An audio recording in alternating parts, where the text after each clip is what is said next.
Get back and check out the RCWR Show with Lee Sanders. Get fun, in-depth coverage and analysis from the latest in professional wrestling in AEW, WWE, NWA, Impact Wrestling, or the world of entertainment. From big TV shows to your favorite sports like the NBA or NFL. All things music, movies, and beyond, while trying to make sense of this crazy world we live in. All while keeping it honest, insightful, and interactive since 2011. And now your host, live from the nation's capital of Washington, D.C., Lee Sanders.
It would help if I unmuted myself, right? I mean,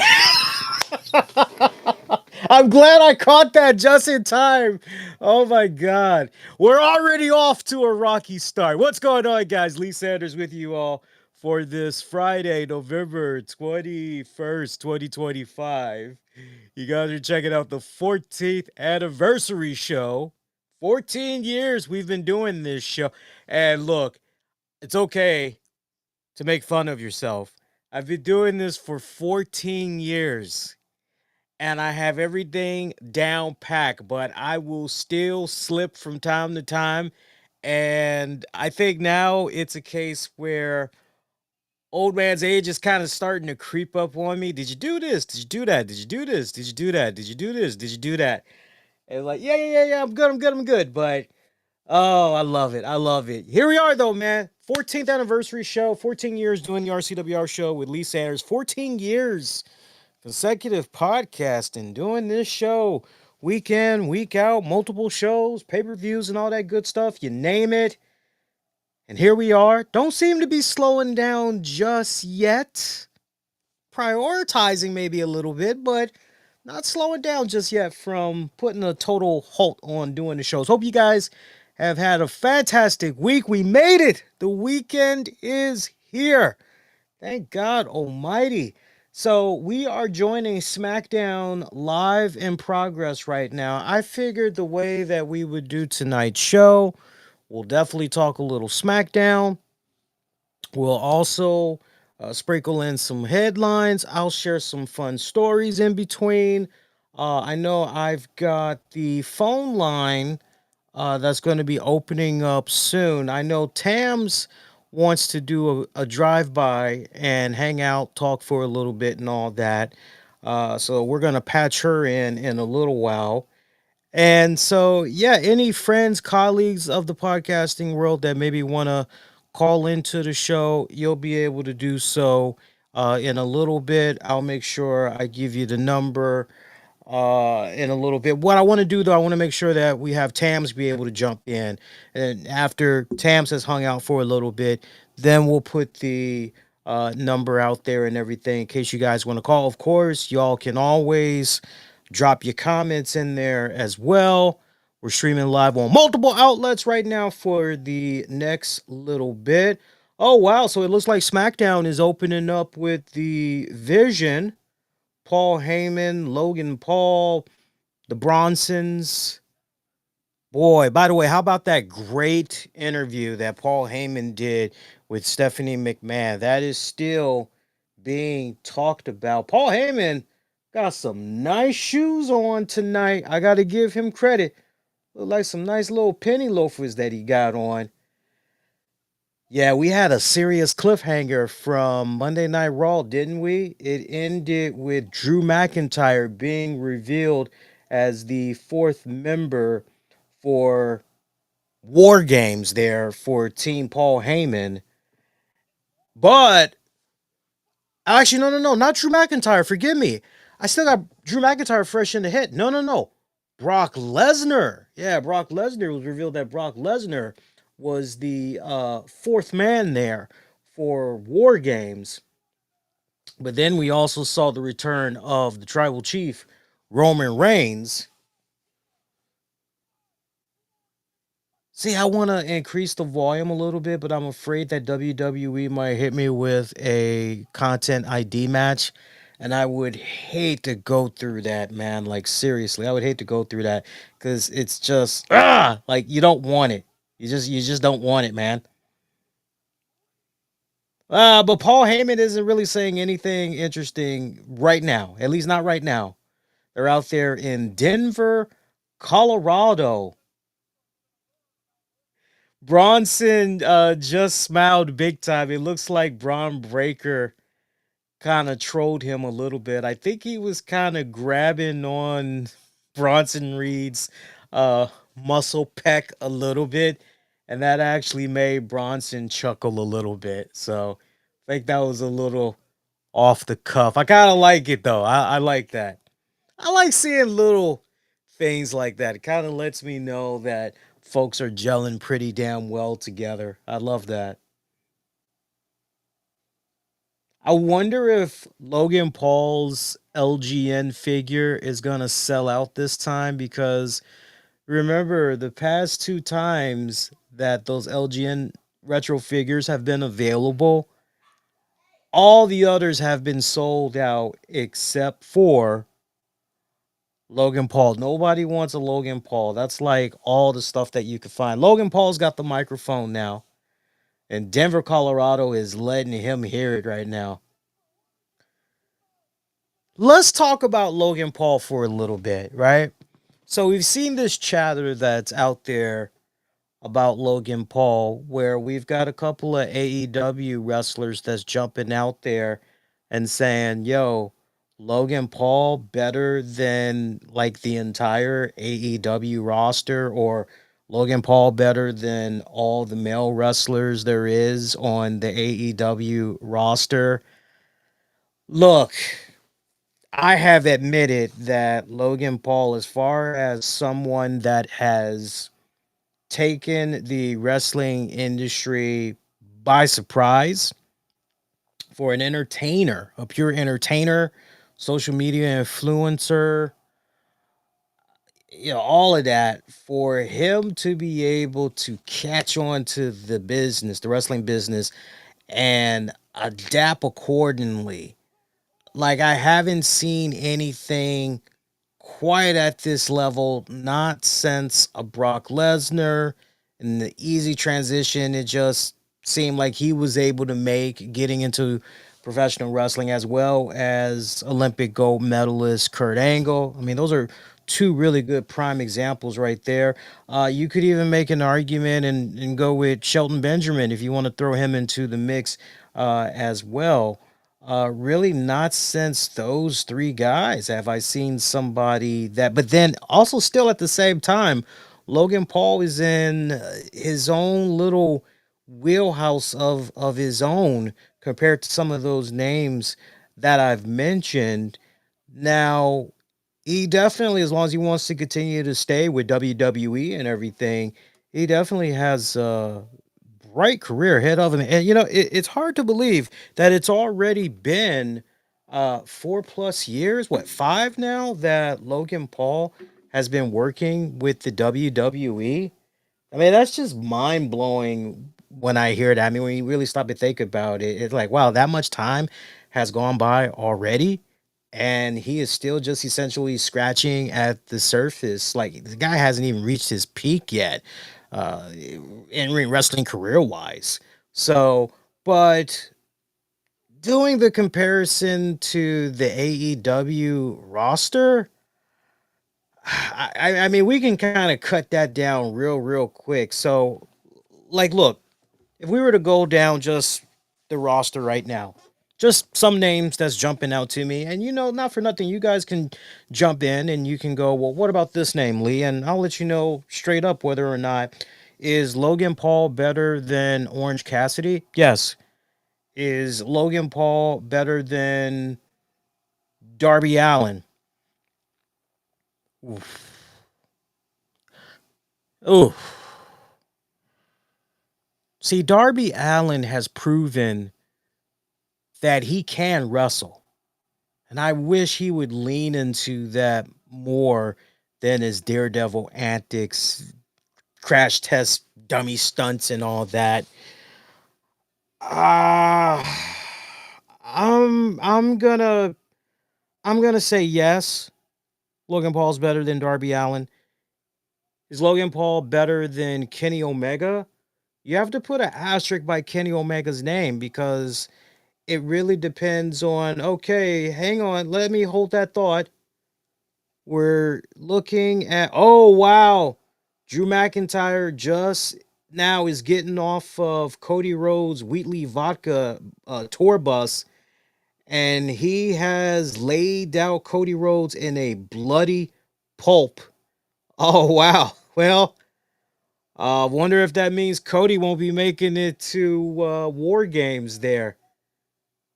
Usos are running. They're trying to check on him. Oh, that's nice. Braun Breaker got a nice, cool shirt on. Badass Braun Breaker. I like that. I like that name. All right. Wow, this guy looks like Ricochet. That's helping Cody here. It's not Ricochet, but this guy literally looks like just a lighter version of Ricochet as they've now taken a commercial break. Logan Paul better than Kenny Omega. You got to put an asterisk by that because my rebuttal to hearing the name Kenny Omega, I go, which Kenny Omega are we talking about? Because if we're talking about the current Kenny Omega, and it's no fault of his, but the diverticulitis issues and some of the nagging rehabbing that he's been doing on his body in recent years. He's definitely been slowing down quite a bit and everything. I would say the Kenny Omega of 2025 against Logan Paul hands down surpasses. But if you want to give me the Kenny Omega that was doing his thing in New Japan and just everything leading up to AEW, sorry, much as I can appreciate Logan Paul's in ring, no, could not hold a candle to Kenny Omega. Swerve Strickland, Logan Paul better than Swerve Strickland. No, no, I got Swerve better than him. Uh, is Logan Paul better than MJF?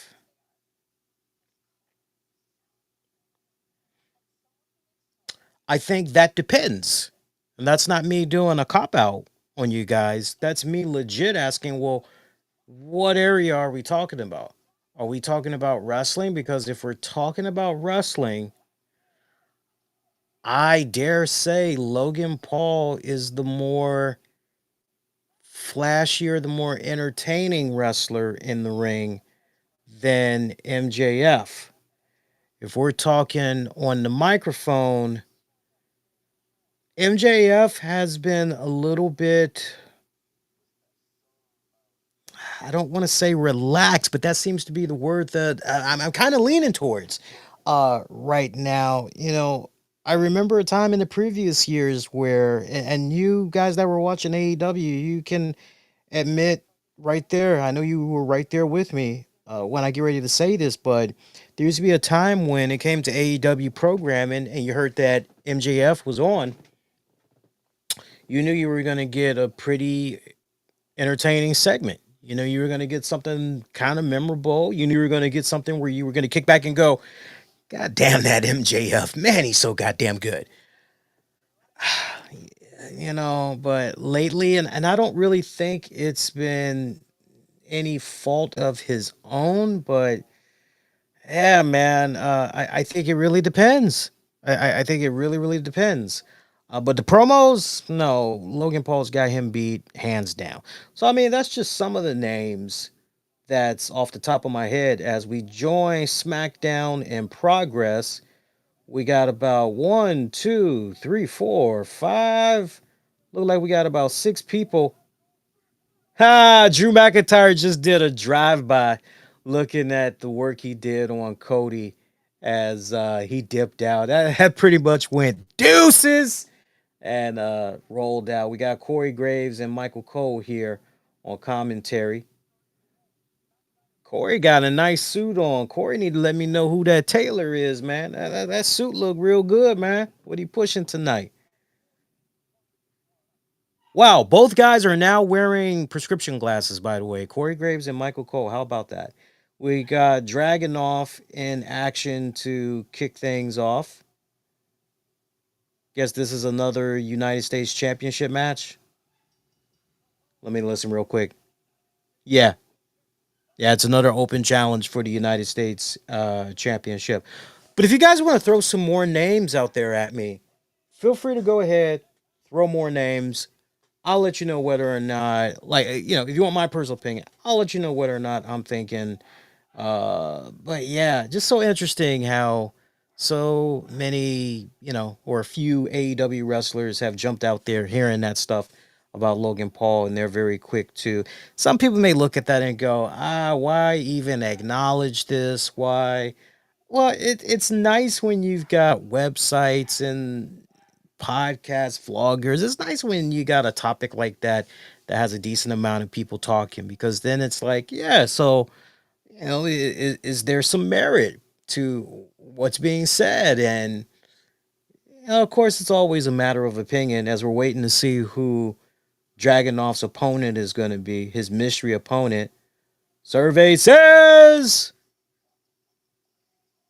who is this? Okay, Judgment Day. Is Judgment JD? Is it JD McDonough? Maybe it's JD McDonough. Yep, JD McDonough. So this should be a damn good match. This should be a damn good match. JD is fresh off of participating in that six-man tag match too. That went down with what was that? He was taking on John Cena, Sheamus, and Rey Mysterio, right? Yeah, yeah. He fresh off of that, so this should be really good.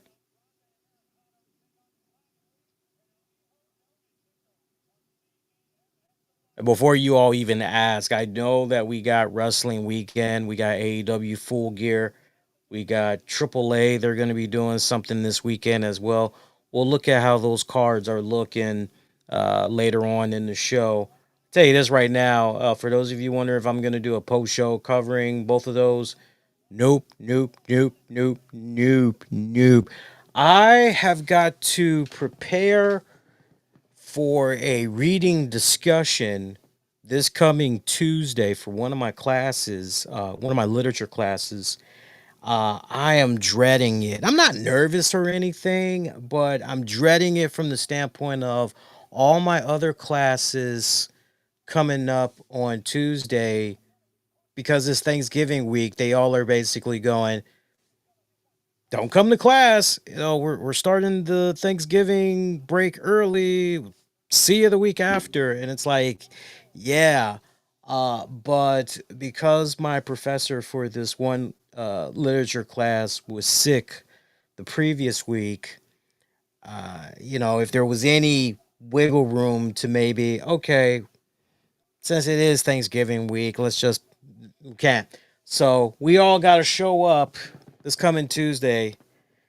It's just, And they're saying that because I was watching the news the other day, they're saying that there's going to be a ton of traffic that's going to be out there on Tuesday. A lot of Americans are going to be traveling. Matter of fact, I think the latest stat that I heard was there's going to be about almost 1.5 million people traveling in the United States alone for this holiday season. This particular holiday week that's coming up, Thanksgiving week, it's going to be about 1.5 million that's going to be traveling. So I cannot stress it enough. If you're going to be out there traveling, please have patience.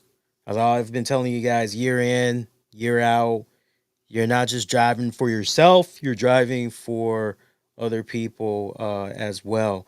But yeah, I'm going to be kicking back and I'm going to be reading up on the material. I got to read some excerpts from Tobias Wolff's In Pharaoh's Army. That's what I got to read up on. And I got to bring it. I got to come up with enough questions and answer some of those questions while I'm leading the discussion. That's going to take about 45 minutes, maybe almost an hour, give or take. I'm hoping, though, that between you and me, I'm hoping that the longer the class can go, the better, because then that'll mean that at least by the time we get out, we may have a decent shot of not being in traffic as long. So I'm kind of keeping my fingers crossed on that one. So I will be watching the shows that's going to be coming on this weekend, though, from AEW and AAA. I just won't be doing a post show. I'll gladly talk about the shows when we do the Monday edition RCWR show for you guys. Solid match so far between JD and Dragonoff, by the way. So let me tell you guys, especially for those of you that have, you guys normally check out the Wrestling with the Topic series with me and Tams. So remember, one of the last shows that we did was talking about how it just seems like no matter what, I'm never in the right position at the right time to tag along with the wifey to go to Amazon Fresh because we got an Amazon Fresh store that opened up like I don't know. It's been like maybe she's got a better memory than I do. I think maybe it might have opened like 2 years ago or something like that. And every time I turn around, like something weird always happens with me. I'm never able to go. Well, that streak came to an end. I finally was able to go with man, let me tell you something. If y'all got access to an Amazon Fresh store, don't be sleeping on them joints. Walked into that bad boy. I was amazed at the low prices that I was seeing for like the most common.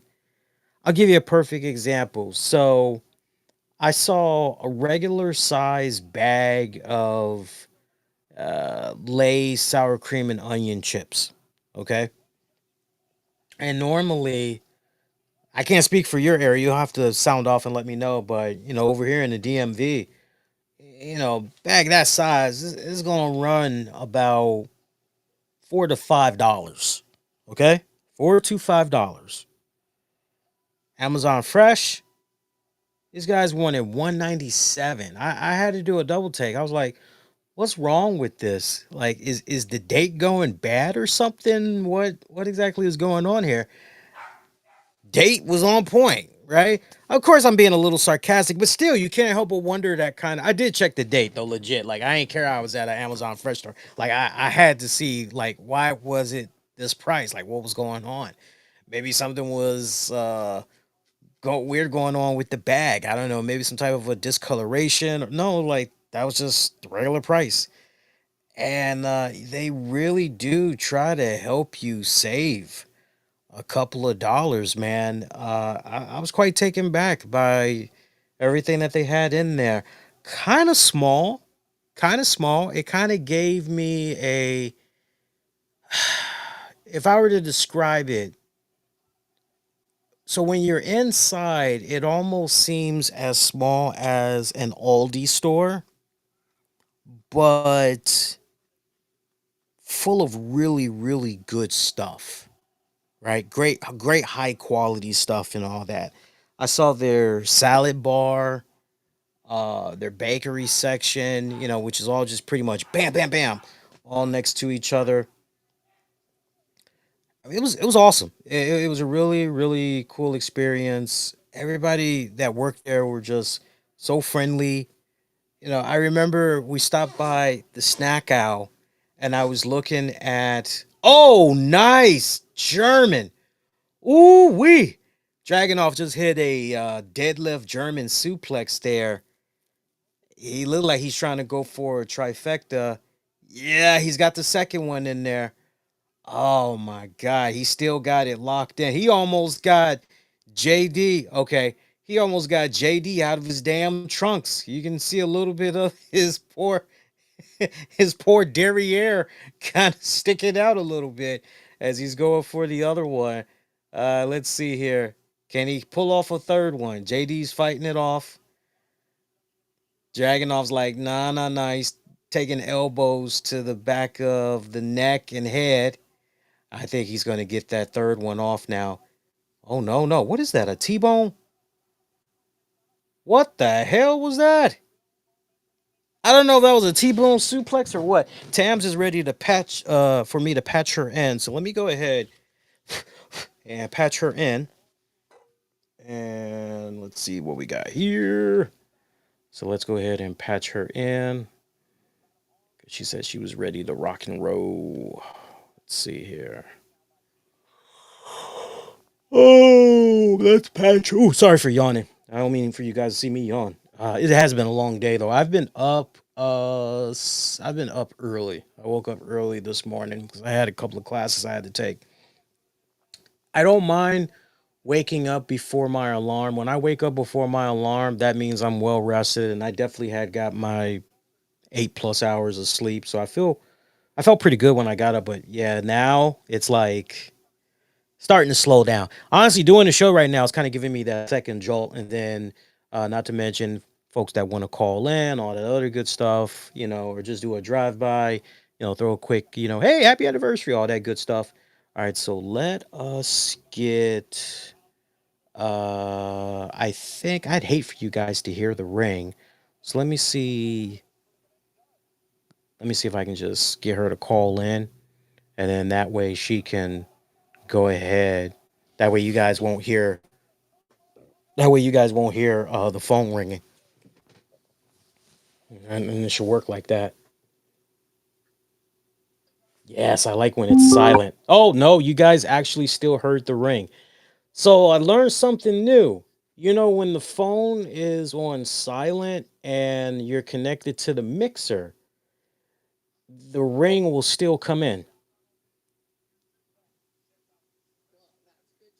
That is good. That is good to know. Wait a minute. Why? Okay, so I can hear you, but wait a minute. Why can't. Huh, that's interesting. Hang on a second. I can hear you fine, but I'm wondering why you're not coming in through the mixer. Hang on here. Uh, connected.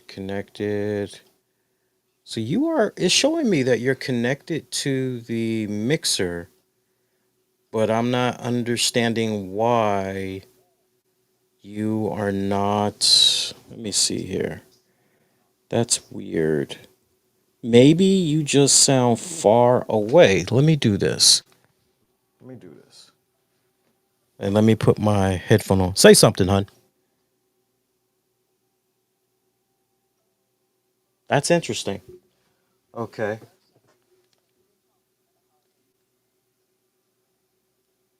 Okay. Say something, hun. Nah, you still are not connected to the mixer, which is weird. Don't you just love technology, guys? Hang on here. So, why are you not connected to the mixer? Okay, hang on. Try this again. All right, try something now. Hello. There we go. Now you're connected. That is really, really weird. All right, guys, we got Tams on. The beautiful and the Hey lovely guys. Tammy. All right, let's see here. I was telling them just now about how the streak finally came to an end, and I went to Amazon Fresh for the first time, and I'm like looking at all the damn prices, going, "Wow, this is low price. Wow, this is low. Wow, this is low too. Like, what's wrong?" Except for when he tried to tell me one of the things that we buy normally was just too much. And I was like, it's 30 to 50 to 75 cents lower than everywhere else. Yeah. Oh yeah, the so I like the Hillshire Farms crackers, cheese, meat. It's like a little platter thing for one person. You guys know what I'm talking about. And we were at Amazon Fresh and I'm like, wow, 248. That's a little steep. Like I was hoping I could get like a dollar, $1.99 or like $2, and Tams was like, no, like everywhere else they want like $3+ like, no, this is the best damn deal. Right. I'm like, well, Okay, guys. So you know that, you know, things are slowing down, right? When on the 14th anniversary, we're talking about going to the grocery store. I know. Slow wrestling news week. So we got JD McDonough and facing Dragonoff right now for the United States Championship. It's actually been a pretty good match so far. I know something that we can talk about. I mean, we're kicking back. We're all just shooting the shit here. But something that we can talk about, it won't have to be long winded with it, but I mean, we can go with this in any direction that we want to go in. But I definitely want to talk about this, and Tams, I definitely want to get your reactions to this. Okay, so, and Tams knows this very well, and longtime listeners know this very well. Big event, New York. Nice, promotion convention. Like these guys are awesome when they run their events. They have a great who's who of wrestlers that always come by to these events. And if you've listened to me long enough, I've always shown them love. I've mentioned the Mm-hmm. roster, and I'm like, yo, here's the prices. Like if you can go, all that good stuff. I always try to show love to a lot of the conventions and everything. So AJ Lee apparently was at the most recent one. I guess it happened within the past, I'll just say 2 weeks tops or whatever, past week, whatnot.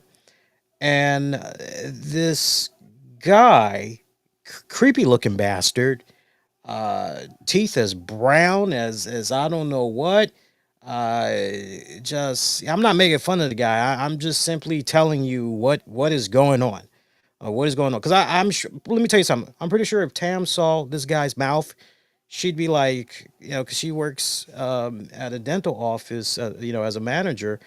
I'm sure she would go, oh, we need to get him in. We could hook him up. Because I'm sure she's going to be looking at his mouth going, hey, I see money, there are Oh people, Lord. yeah, his mouth is that bad. His mouth is that bad. But anyway, so setting this up properly for everybody, this guy goes, he meets AJ Lee, and he takes a picture with her. And you're like, okay, cool. I mean, that should be the end of the story. You Mm-hmm. got to meet AJ Lee, somebody he obviously likes. Like, okay, cool. Well, it gets worse because he takes this photo of the two of them at big event, and Dragunov retained. It was a damn good match. It was a damn good match. Not just saying that, I actually watched all of it. It was a damn good match. Dragunov retains. So he takes this photograph, he uploads it to AI software, and basically he turns it into a video of him kissing AJ on the mouth. The two of them are kissing one another on the mouth. So AJ eventually sees this video, like there's already a ton of fans that are like, dude, what the hell is wrong with you? This is so sick. And look, I'm not gonna mention the guy's handle. I'm not gonna, because see, here's the thing. To all my friends in the podcasting world, and there were definitely quite a few of you that are doing it right, that are definitely doing it right.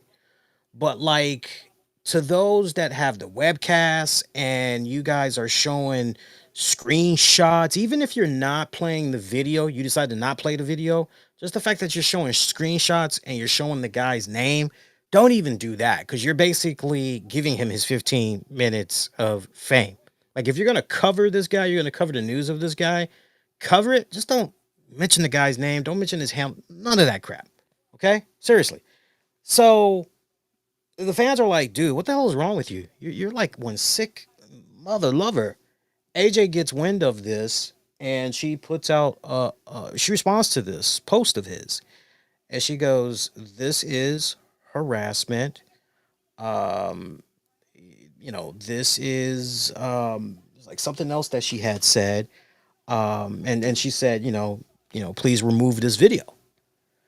And so, you hear that, you're going, well, hey, there you go. AJ Lee is saying, okay, so there you go. That should be it. No, this guy decides he wants to double down. I triple dog dare you. So he not only continues to have the video be posted on his respected channel outlet, but he posts it on other social media outlets, basically adding more salt to the wound and everything. This is inappropriate and it is harassment. Please delete. Those were her exact words that she used. So where we stand right now, big event eventually caught wind of this. As for you SmackDown fans, Alexa Bliss and Charlotte, Alexa is trying to have Charlotte, who's looking very, very pretty tonight, Charlotte, trying to have Charlotte do a little bit of pep talk with Rhea Ripley.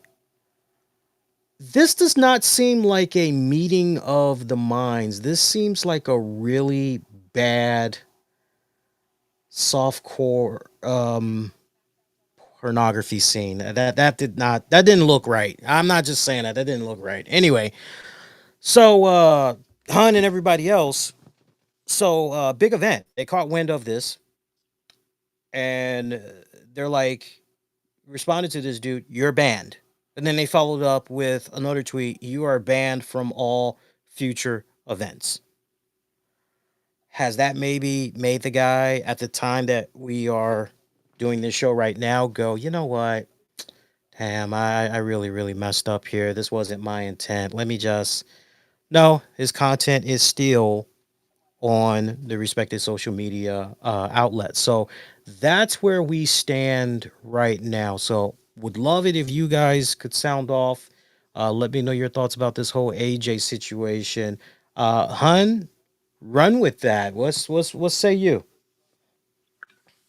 Well, there's so many different areas that my mind is going in reference to this. One is this guy sounds like a sicko, because when you have already gotten something from the other person in the picture themselves and saying, this is inappropriate, please take it down, and you literally dig in your heels, you are a sick bastard. Or money grabbing piece of you know what. Because more than likely, I would say if he had Marvels, he probably tried to monetize that, just trying to get every dime off of it. That's one way I'm thinking. Mm. But mainly is that really makes it bad for so many other people. Because, there are people that, kind of deal with some of the same things that, AJ has had to deal with in reference to, these kind of people, but also, her own headspace. Do you really think she's going to want to do meet and greets right away? She's probably going to be creeped out. And most likely, this guy is going to be slapped with a page that's been taken down if he doesn't stop it. Or, hell, she could take it a step further and essentially legally make his life a living hell. And we'll talk about those legal ramifications in a little bit because I didn't even tell Tams that I was going to be bringing up this topic.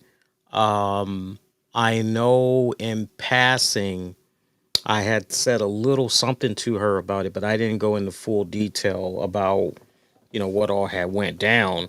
I probably just said something for like about 5-10 seconds at most, but that really was it. So I find it interesting that she touched upon the whole legal ramifications because I definitely wanna talk about that. Me and Tams, to our credit, we have covered enough con events, and you'd be amazed all the stuff that you learn behind the scenes and everything. And to what Tams was saying just a few seconds ago, to her point about, hey, you think that talent is going to appear at the next event, after a situation like that. I can remember, this is a true story now. I can remember there was a con event that we went to where Lou Ferrigno was like on one side. I mean, he was he was way across. I think he was about maybe 30 feet away, if not a little more, from the icon Sting and his table and all that. And me and Tams, we were like, oh, Lou Ferrigno's over. Okay, well, you know what? He's next to Sting. That should kind of work out pretty good for him. Okay, he kind of has good company. So, yeah, this should definitely work out. And as we were in line for Sting, because we got to Sting's line a little bit early, I think what initially ended up happening, we were just walking around getting a lay of how things were so that when it was time for us to go to Sting's line for the photographs and all that, we knew where to go. And we were like, oh, that looks kind of cool. Like, okay, all right, that. Fast forward, we're like, hey, let's go ahead and get that head started. And I think we went to Sting's line. We called ourselves being an hour early, I think, but there were like already people in the line. But the entire time that we were there, I bullshit you not, people. Like nobody was going to Lou Ferrigno's line. It was so sad to see because you're like, wow, this guy, like, even if he hasn't really done anything of great significance in more recent years, like this is Lou Ferrigno. Like he is still recognizable and just, like what the hell? And I know I overheard. I can't remember if Tams can recall overhearing this, but I overheard Lou Ferrigno talking to his agent and saying, "What the hell?" He's like, if it's gonna be like this, I don't want to be back here again. And like legit, I could tell he felt, embarrassed and everything. At one point, I think I even remember somebody was trying to get an interview with him, and he was just like that upset. He didn't even want to be bothered doing an interview and all that. So to Tam's point, when some of these talents experience what they experience at some of these public events, like a big event or con, whatever, they're gonna trust me. They're gonna go to their agent. They're gonna be like, okay, well, if we got people that's kind of operating like this, not to mention, I did this, but I really wasn't trying to, but the money was okay. But now after, yeah, you know what? I'm good. Let's stick to the more reliable, the more right, and it just fits I into. mean, it really just depends on the contractual obligations. That's true. I mean, obviously, if they can get, if one would be able to get out of it, maybe. Yeah. But yeah, You know, that's just another piece of the puzzle. it is. It's another piece of the puzzle.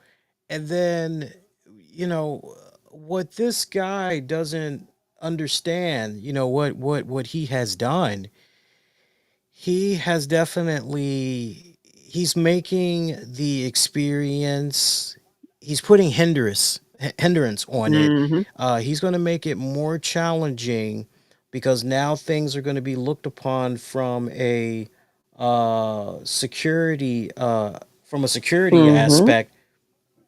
Oh wow, there's a QR code. Hang on here. There's a QR code for WWE Supercard. I don't know what that QR code is about, but you guys might want to pause your TVs and apparently you can get a free gift. That's GIFT, not GIF. Okay, I don't need you guys being all funny and everything. But no, he guys like that make it harder for the overall experience because heaven forbid you go to a future event and it's well, hey, if this talent doesn't want to be hugging, if this talent wants to remember how it was right after COVID and Hmm. okay, Oh yeah, uh, don't touch me. don't touch me. You can stand 20 feet over Hell, there. I remember when you went to go meet Stan Lee, Yeah, and they were like, "He's going to sit here, and if you want to stand by him, fine. But anything else, you short." right, right. And that was right around COVID, That was right or around right COVID. right after the major boom. Yeah, Yeah, because they were like, "Yeah, that was that's before what COVID, you can right? do." Because I was like, "Well, damn." It was before COVID, right? Was it before It was COVID? before Maybe it COVID. was before. Oh, you know what? It I was think it before was COVID. actually the first off. Yeah, It was the first off. yeah, So it was yeah. before It COVID. was before COVID. It was the summer before COVID, actually. Yes, yes. But they were just like, don't touch him. Don't do anything. Yeah, If you want to stand by him, fine, but that's it. yeah, yeah. And So, I remember because it was so profound, I was like, wait a minute, what? yeah, exactly. I mean, I understand it's Stan Lee, and he was, not exactly in the greatest health. So I do get it, but still, those are the type of stipulations that when things like that happen, that can sometimes come about. Right. And the other thing that I was thinking as you were talking, grant you, yes, she is an independent contractor of her own in reference to other deals and so on and so forth, but she's also under contract with WWE. And WWE and TKO may have some real interesting words in reference to her doing something like that again. Well, remember this is a new WWE, so this That's true. is a new But it is still WWE. intellectual property, especially when something is posted in a negative light. Not to say that she did that, because she didn't. She had nothing to do with it besides the fact that she posed for the picture. But still, I mean, how many times did you try to get an interview in these, years and years and years and years and years? And I swear to you, as always, yeah, no, we can't do that because this, that, in the third. Yeah. So yeah. I guess that's what I'm saying is, yes, she is an independent contractor, but she is under contract with WWE, and, wonder what kind of bug in her ear that she's going to get from that. Honestly, hon, I don't think she's gonna get any bug. I think it's honestly, I think it's gonna be a case where WWE higher ups, they may say to AJ, hey, that was so unfortunate what happened with that fan. How are you holding up? Is there anything that you need? Is there anything that we can do? And I don't know how far, if she's even got the ball rolling into looking at legal ramifications and all that. But I need people to understand something, because we are in a delicate time right now uh, in our society because of the rise of AI deepfakes and Yeah, everything. And I yeah. have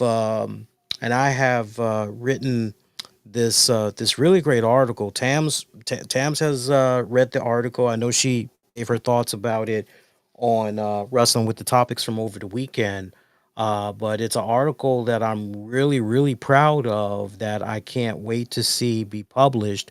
I'm trying to give first opportunity to one of my campus news media outlets to publish it, and see if they will.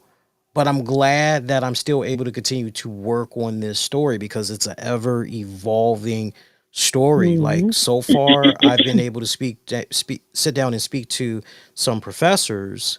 I've also been able to speak to a few social media folks, but I'm still trying to get the legal aspect component to my piece as well, so that I have all the sides covered. But looking at things from a legality standpoint here in the United States, I did some homework, right? In addition to what I've already been doing. But as far as like what AJ Lee, what her rights are, or anybody else for that matter, this is where things get really, really interesting here. So check this out, y'all. So we are talking about, and let's not forget, earlier this year, Zoe Stark, she went out on injury. As I noted in my article, she went out on injury, and she's minding her own business, and the next thing you know, she gets a email that or she's rather contacted from her family and friends, and they're like, "Wow, you're retiring?" And she's like, "No, what the hell are you talking about?" And they show her this deep fake video of her where she's announcing she's retiring. She's like, "Whoa," like, not the case at all and everything. So, federal law, non-consensual intimate images slash deepfakes. The Take It Down Act, federal law. This was signed into law earlier this year, back in May. It criminalizes the knowing dissemination of non-consensual intimate visual depictions, NCII, including AI generated deepfakes in certain cases. The law requires covered platforms, online services with user generated content to implement notice and takedown procedures. A victim can report content and ask for its removal. The law addresses deepfakes when the image video is of an identifiable person, created or manipulated without their consent, and published with intent or causing harm, and not a matter of legitimate public concern. So, what does this mean for AJ Lee? So, for AJ Lee, if the video is AI generated, shows her in an Hmm. intimate slash humiliating scenario, like, Hmm. like she kissed and she didn't even consent to kiss, Hmm. right? And it's published to harass or to humiliate her, then this law could easily apply. So even if the guy is saying, "Oh no, this was just my love fest," and you can see like for days on end on his social media page that this guy was just obsessed with AJ. I mean, he was just for like days on end, just AJ, AJ, AJ, AJ, AJ, AJ. I mean, it was like a broken record. State laws and right of publicity privacy claims. Beyond federal law, many states have statutes or case law regarding non-consensual pornography or the distribution of intimate images past consent. For example, some states have expanded revenge porn statutes to cover AI generated images.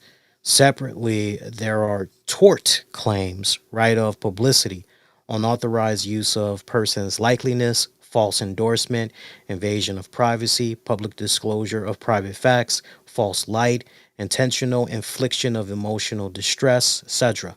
A law review article traces these steps in the deepfake context. So AJ could explore claims under whichever state laws apply, depending on where the person lives, where the content was published, plus civil tort actions. And then one other note here: platform takedown and content removal. Practically, one of the fastest tools is to use the platform's terms of service, TOS, and reporting takedown mechanisms, notifying such platforms such as YouTube, Twitter, wherever else it's on. And that a deep fake of her likeliness was published without her consent and requesting removal. I don't know if AJ and or her agent, publicist, whatever, legal team has looked into this yet, but push come to shove, they can always get. I'm sure they have. Yeah, say push come to shove, they Or can at always least have get. gotten the ball rolling. Right, push come to shove, they can always get WWE involved. Mm-hmm. So, and then also criminal liability for the uploader and civil liability for the Yep. victim. Under the federal law and some state laws, the person who knowingly publishes a non-consensual deepfake of a identifiable person may face criminal penalties. The victim may also pursue civil damages if state laws allow for emotional distress, defamation, Mm-hmm. depending on how it's portrayed, right of Mm-hmm. publicity, etc. The tort article lays out how these claims might proceed. Now, obviously, there are still like some gaps, right? There is still, some uncertainties and all that as the scope of intimate slash non consensual. Federal law focuses on intimate visual depictions for digital forgeries, deep fakes that appear real and were created, disseminated without consent. If the fake video is more of a harmless parody or fictional scenario, less sexual, humiliating, protections may be weaker. Something else that you guys need to consider as well, because I don't see enough people talking about this: First Amendment free speech concerns. Some deep fake creations might claim parody or other protected speech rights. The tort article shows that the right of publicity, privacy claims must balance expressive rights. And then here's the most important caveat, y'all: proof and evidence. The victim will need to show: one, the person is identifiable; two, the content was created slash manipulated without consent; three, the depiction is falsely attributing them in a scenario they did not participate in or endorse; four, harm or intent to harm, depending stature; five, that the platform or uploader had knowledge or negligence. So it's not just a case here. Everybody be on the same page. It's not just a case here where we're talking about this uploader. Like if AJ is saying XYZ and insert YouTube, insert Twitter X, Mm-hmm. insert if they're not doing anything, they could be held liable as well, Mm-hmm. as part of this and everything. Absolutely. Obviously, it varies state to state. I mean, just to kind of give you guys just a little taste, just a little tiny taste. Um, so we're talking about the Communications Act 47 USC 223 to add criminal prohibitions on the distribution of intimate visual depictions, including digital forgeries, AI deepfakes of an of. Oh, I'm getting a echo. You got me on speaker or something? Mm, not anymore, but Okay. yeah. Okay. Good. Good. Good. Depictions including digital forgeries, AI deepfakes of an identifiable person without consent. It also mandates that covered platforms must implement notice slash takedown procedures for non-consensual intimate imagery. So, like, there's a lot. It really depends on the state, right? But there's a lot. It's very multi-layered, and but she does have her rights, And like, look, I don't see this guy rolling in money where he's basically going to be like, bring it on. And this whole notion that he is Nah, claiming that he's mentally I don't challenged, see that happening either. and how dare people pick on him because he's mentally challenged. Well, he's not that mentally challenged if he knows how to take an image and go to an AI Mm-hmm. site and all this other stuff. Yep. Agreed.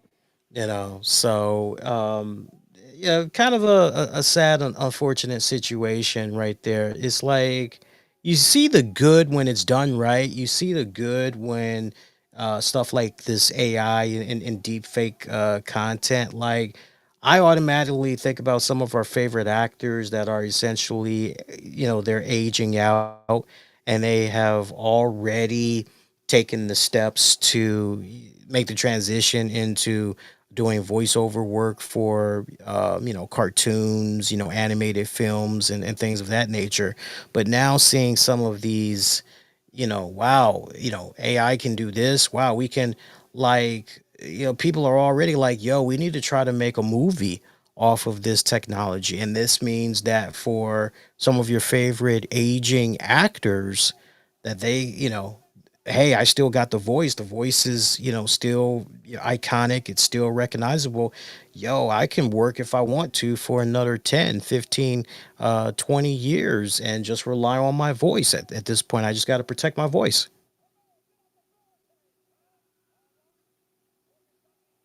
What do you say to that, huh? True. I think eventually, if it's not already in place, you really are going to have to claim or get some type of protective rights over, people's likeliness, people's voice. Essentially, especially if you're in the acting field or voiceovers or whatever have you, because if an artificial intelligence can basically make the same sounds that you do to make it sound like yourself, then how can you protect yourself and your craft from that? Right, There has to be some type of legality. right. Well, at least there should be, Yeah. because, if not, then heck, it's a free for all. Mm-hmm. Absolutely. Likeliness and anything else. Well, Dan Aykroyd said it best. I cited him in my article. Dan Aykroyd was like, if you're gonna use my likeliness, you're gonna have to pay me. Plain and simple. He was like, And, you got to and, pay and me. that should be the case. Yeah. We've seen Nicolas Cage, a very pissed off, Nicolas Cage, and rightfully so, when his likeliness was used for that Flash movie, where basically we got Hmm. to finally see how a Nicolas Cage as Superman would have looked, and he wasn't a fan of that. He was not consulted at all about that. And he's definitely been an advocate for, no, this AI stuff, like, no, you got to pay us. Hmm. Hmm. And I promise you, just from the acting standpoint, I know we had that. What was it that we had recently? We had a writer's strike, right? That was the Hmm. last thing that went down, was a writer's strike. Hmm. Boy, when that actor's strike comes, and you know it's coming. Oh, Oh, eventually, well, I mean, one would have to think about certain things like that yeah, in reference to, well, heck, if I do this, will I be replaced? yeah, yeah, It's like, well, I mean, and what's to say, for them, how are they protected? yeah, That's the thing. How am I protected? yeah. How is my brand that I've been building for all these years as a voiceover person, as an actor, as a comedian, or whomever that has essentially made a name for themselves? How am I protected from things like this in reference to going forward? How am I getting paid?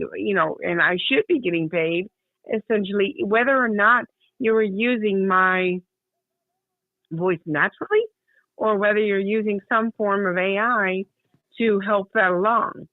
either way, I'm recognizable, and people are going to know that is me, AI generated or not. Right. Right. Nah, 1,000%. 1,000%. So I mean, there is a lot of situations that are going to be figured out. Not the only sad part about it is they're not going to be figured out naturally. They're going to be figured out in court battles. Yeah. Yeah. All it's going to take is just that one particular case. And I think it's going to happen a lot sooner rather than later. Oh yeah. If I were to like, and I'm usually pretty good with my timetables, I think definitely before we're getting ready to go into 2026, right? So I Right. think before the end of 2028, I think that's when we're really like, okay, Mm-hmm. here's what's up. Mm-hmm. Here's Mm-hmm. what's up. I mean, it's just the changes. You know, remember when we went from physical media to digital media, Yeah. and how all the artists were like, "No, I'm not doing that." And if I am doing that, you're going to pay me. Right. Because essentially they went from a tangible, how to calculate what they were selling, what was being bought, all of that, Yeah. to not being able to measure nor monitor it. And a lot of artists backed out for a long time until they figured out a way. And I'm sure there was, a lot of meetings and probably a few court battles, along the way. Yeah. Yeah. Final thoughts, because I saw your message earlier. I know you got to dip out. Final thoughts. Just it doesn't even have to be on this topic. You just like in general. So, final thoughts is just, in reference to this particular topic, would be just, actually, there isn't really any final thoughts because the rules of the game change daily. Yeah. Because somebody else has figured out a way to do something different because the software and the technology is there. Mm-hmm. So, be as careful as you can, kind of thing. But there isn't even that, but, You got a fun story you want to share? I did say I was going to do some behind the scenes stuff from over the past good. 14 years. Is there Good. something that sticks to your mind that you want to share before you dip? I literally, it still is ingrained in my brain from, really, it was the very first show. Like the very, very, very, very, very first show is still as fresh now as I'm sitting here talking to y'all. And it was literally how the first show came to be. I'll give you the snippet. The first thing was, our boy Lee here was all over the place, and what he wanted to do, which, avenue he wanted to take. And I remember, and I told the story not too long ago to some friends. And I said, if that's what you want to do, great, stick to it.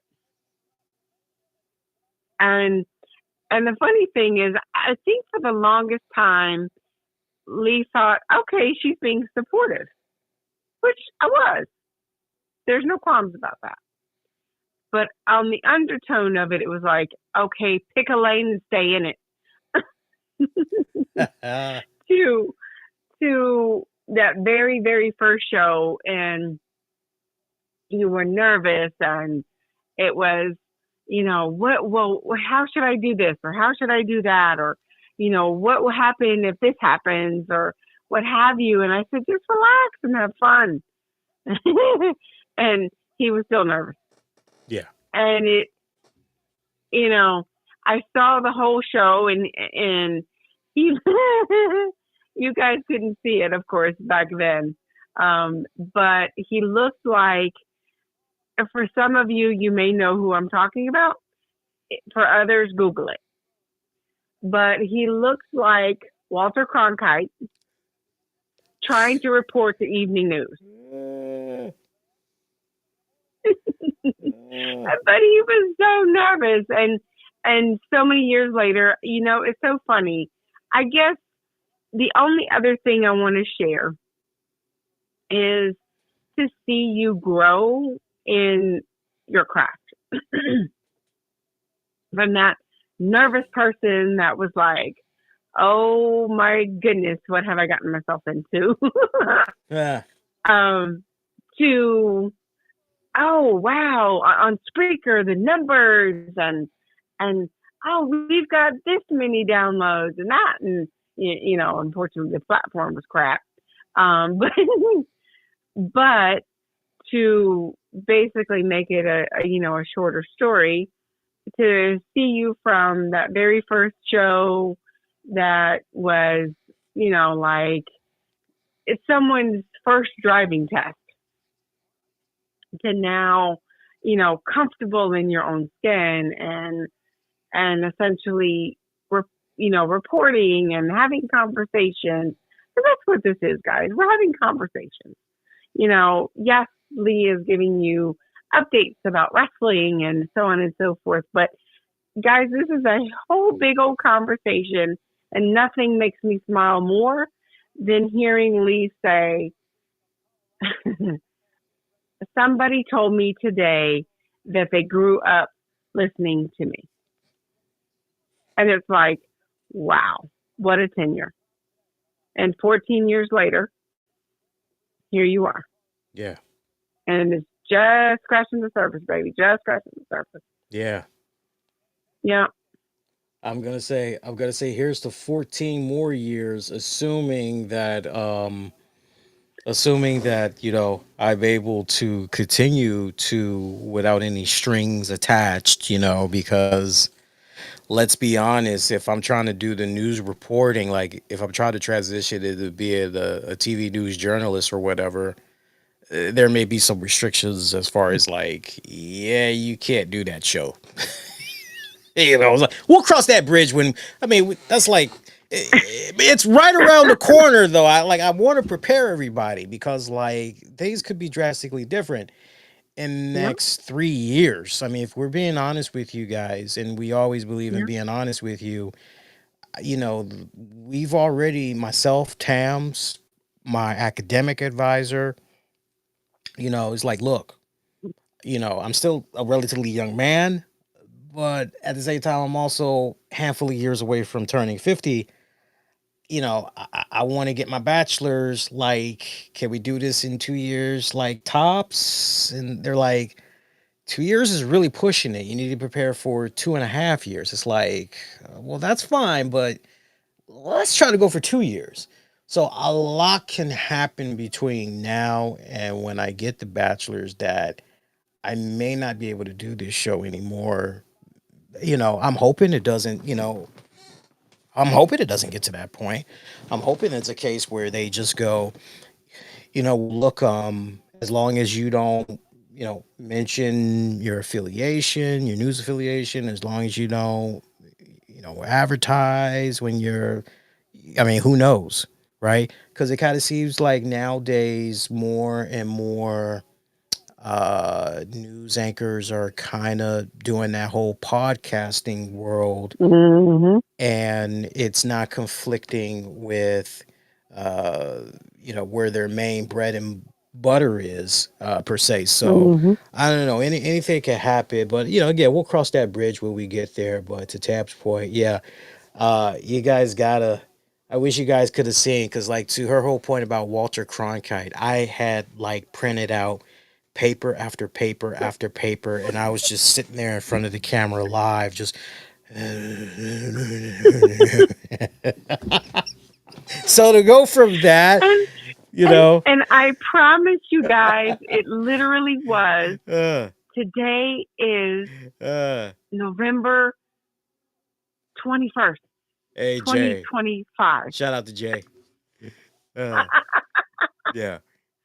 So, yeah. So, but that's, that's my congrats to you, and, and all your endeavors that you've accomplished already.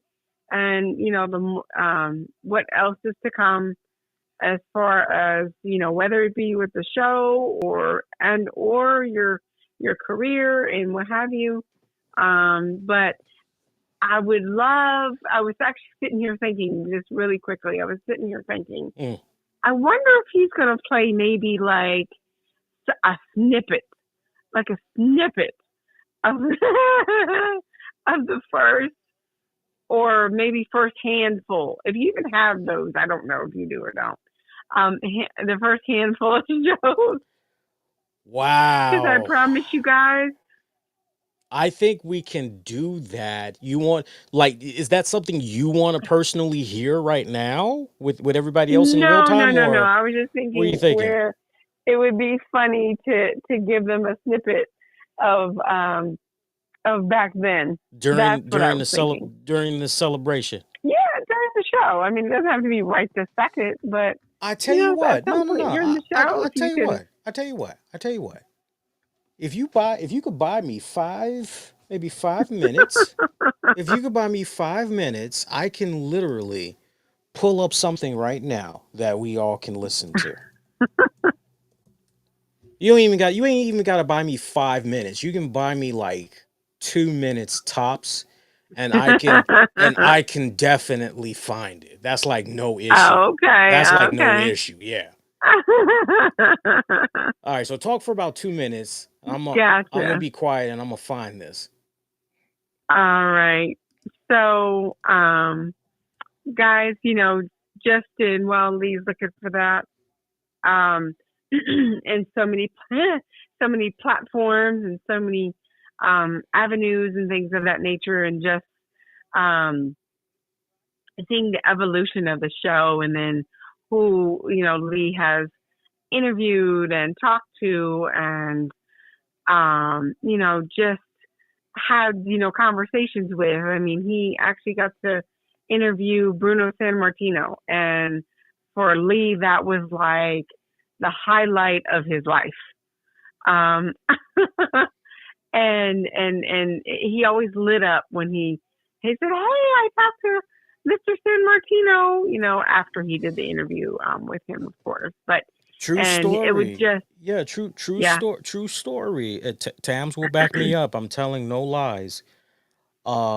We were so cool with Mr. Bruno that Bruno had extended to me anytime that I wanted to talk. I had his phone number, so I could easily, call him and shoot the hay and all that.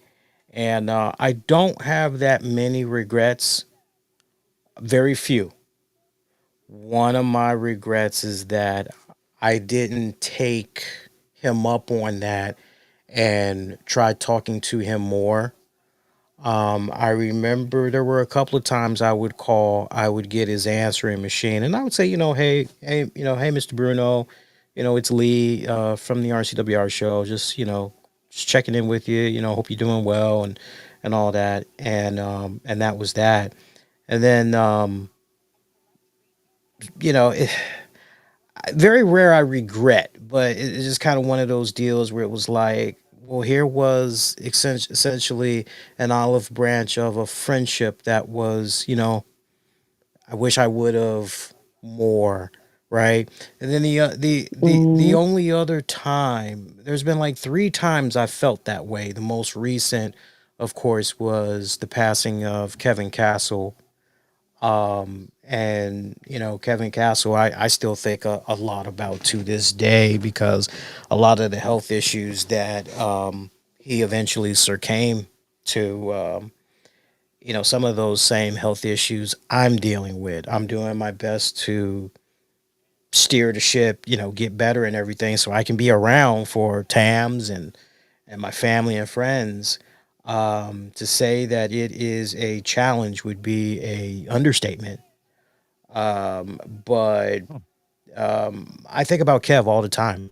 There's definitely a part of me that wishes, that's another one. I should have done a lot more to hey, dude, what's up? Especially when, not for nothing, he did throw an olive branch out there, you know? And yeah, yeah. So sometimes I'm a little melancholy, most times, though, reflective, you know?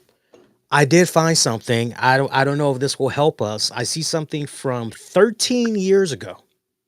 Oh, that's good enough. I think that's good enough. I think that's good enough. I don't think there's really going to be that much progress at all. So now that I found it, I'm going From the to start to year 13. Yeah. so I th- mean, so this is from 13 years ago. So this is oh man, you remember these days. This was back when we were doing the weekend report. This was back when I was doing a recap of the entire oh yeah, week in yeah, WWE, TNA.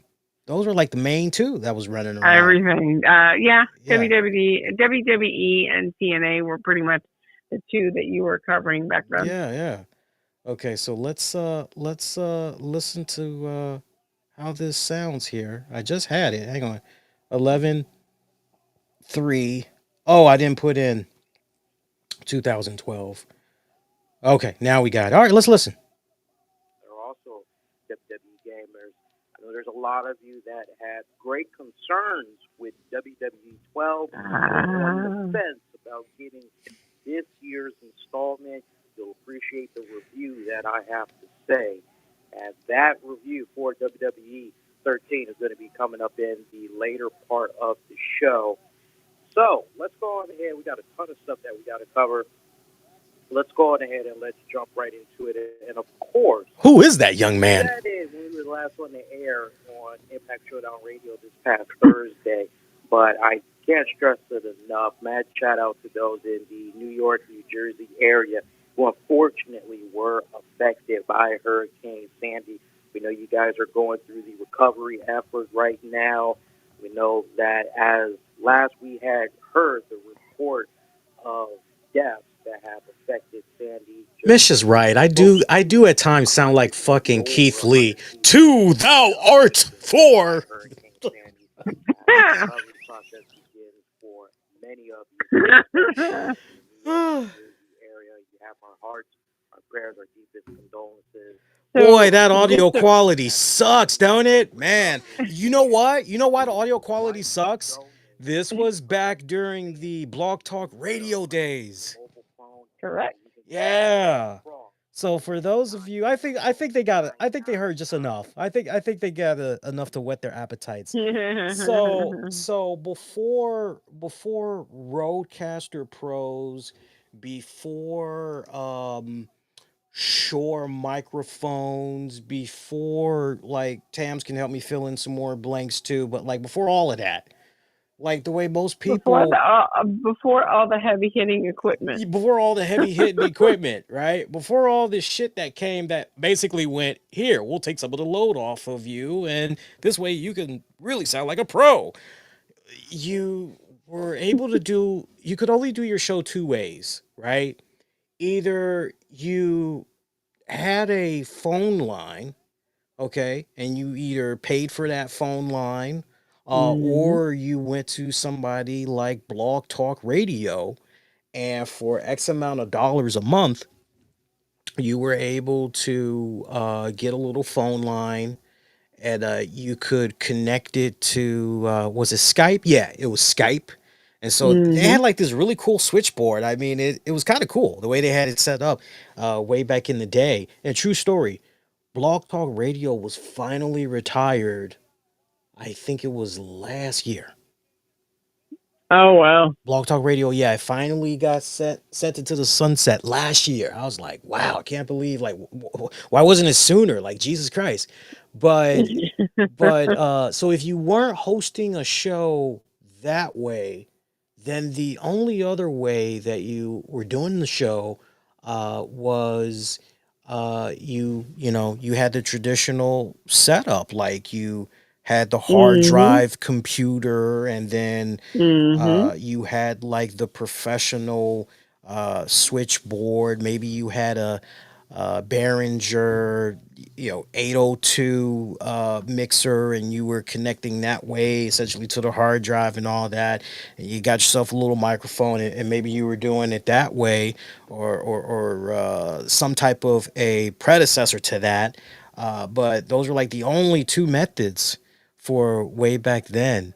So a lot of people, including myself, way back in the day, we would do the blog talk radio. And man, Tams will remember this. Me and Tams used to get into heated arguments because we would get the blog talk radio bill. And I was like seeing all these Oh. numbers that I was getting for the show. Cause like we were, at our peak. We had two peaks. We had the blog talk radio peak. We had actually three peaks now that I think about it. We had the blog talk radio peak. We had the YouTube peak. We had the Spreaker peak. Because we were ahead of the curve before everybody else and their mama was like, oh, Blog Talk Radio, oh, Spreaker, oh, YouTube. Like, and I'm not saying that. Tams will tell you. Tams will tell you, like legit. So, like when it came to the Blog Talk Radio peak, I mean, we were doing like about 75 to almost 80,000 downloads a month of the show. And I think we were paying like maybe $100 a month for. Oh yes. And I remember, I'll never forget. I was such an asshole. I remember this one time we get the bill for Blog Talk. We can laugh about it now, but like back then it was I wouldn't have dealt with me. So Tams goes. Tams goes. Oh man, just crunching the numbers the other day, and we got to cut back on some stuff. Especially if we want to try to make sure that this is paid and this is paid and that's paid, and that Blog Talk Radio, it's really. And man, I had a temper tantrum. This was before I got diagnosed with diabetes and all that.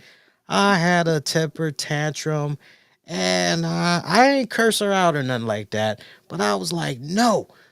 Blog Talk Radio, like the stats are good. God damn it, it's like we're getting good. We wasn't even getting ad revenue, right? All we basically was getting was just good stats. Like, right? This was before we could even, this was before we even fathomed the idea of, because like there were no sponsors back then. I need people to understand that.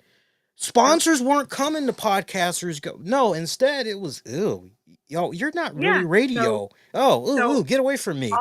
All the bills were coming through us. Yeah. So whatever, it was a labor of love. So that's where he's getting at. Yeah. This was a labor of love project, and Tams was like, yo, this is not like we need to. And I remember I gave her a tongue lashing, and I'll never forget the way she was looking at me. She looked at me like, you crazy son of a bitch. And then you dumb fool. She was like, it was like this weird, like, you delusional fool. Like she had all of that in her face when she was looking at me. And also she had the type of face where it was kind of like, motherfucker, you're going to send us to the poorhouse with this Blog Talk Radio expense. And I think the compromise that we ended up making was I went to a lower tier. I went to a more affordable tier. I went from like $100 and something dollars a month to like, I think 40 something or whatever. 45, I think. Or something like that. And I look back on it now and it was just so damn funny. But yeah, we had hit three peaks. We hit the Blog Talk Radio peak. And then I can't even remember. Oh, that was one of my four daughters getting on the bed. Okay. Wait. Oh no, she passed gas. That's what that was. Okay. I heard a weird noise. She passed. One of my furry daughters has been keeping me company apparently the whole time, and I heard something go rip, and I'm like, well, that ain't come from me. I'm like, what the hell? I thought something fell. Yeah, it's amazing how some dogs, like, at times they'll fart like a regular human. It's kind of funny. But I've never heard that. But okay. it's rare I hear it, but I do hear it. But like, what was the final straw with Blog Talk Radio? I'm just trying to remember. Basically, the final straw with Blog Talk was the quality. Yeah. The quality was what the final straw was, and it was like, why are we paying for subpar quality and there's no return on the revenue? That's right, because at that point we had the mixers, but we still were calling into Mhm. the show, and as a Mhm. result of that, listeners weren't really able to hear Mhm. how the sound should be that we were trying to Mhm. give the listeners. So yeah, and that's how we Mhm. ultimately went to Spreaker. Mhm. Before everybody and their Mhm. mama, and I say this politely, I say this respectfully, but like before everybody and their mama started flocking over to Spreaker, we were like, if not the first, we were I definitely. think you were in the top. I'm not. I mean, you were pretty much the first 1 to 3 podcasts Yeah, yeah, on yeah, Spreaker. yeah. We were Spreaker's bread and butter boy for a little bit. I mean, every single time we Mhm. used to hit them up and say, "Hey guys, we're having this issue." I mean, and they were so nice to work with us. Anytime we were Mhm. trying to let them know about a particular episode that we had did, try to see if they could maybe Mhm. get And it. feature it, and Yeah, they yeah. were, and but then like everybody in them, and I'm happy. I'm happy for everybody because it's like to be able to kick back and say, "Hey, look, I took this craft very seriously," and it showed in my early work to what Tams was talking about earlier. But to be able to say, "Hey, in my own way, as well as a couple of others, I know that I did my part in helping carve out that niche where Mhm. platforms like a Spreaker, where platforms even like YouTube, where platforms even like could go, oh, well, maybe these shows that talk about wrestling and all that, maybe it's not so bad after all. Maybe we actually can do business with some of these guys. Maybe we can try to make some money with, and Mhm. that's not ego talking. That's not delusion. Like the landscape was really that it was the wild wild west back in the day. Like Mhm. if you had a simple blueprint, like the way we had it laid out back in the day. I mean, at our now I'm thinking about the YouTube phase.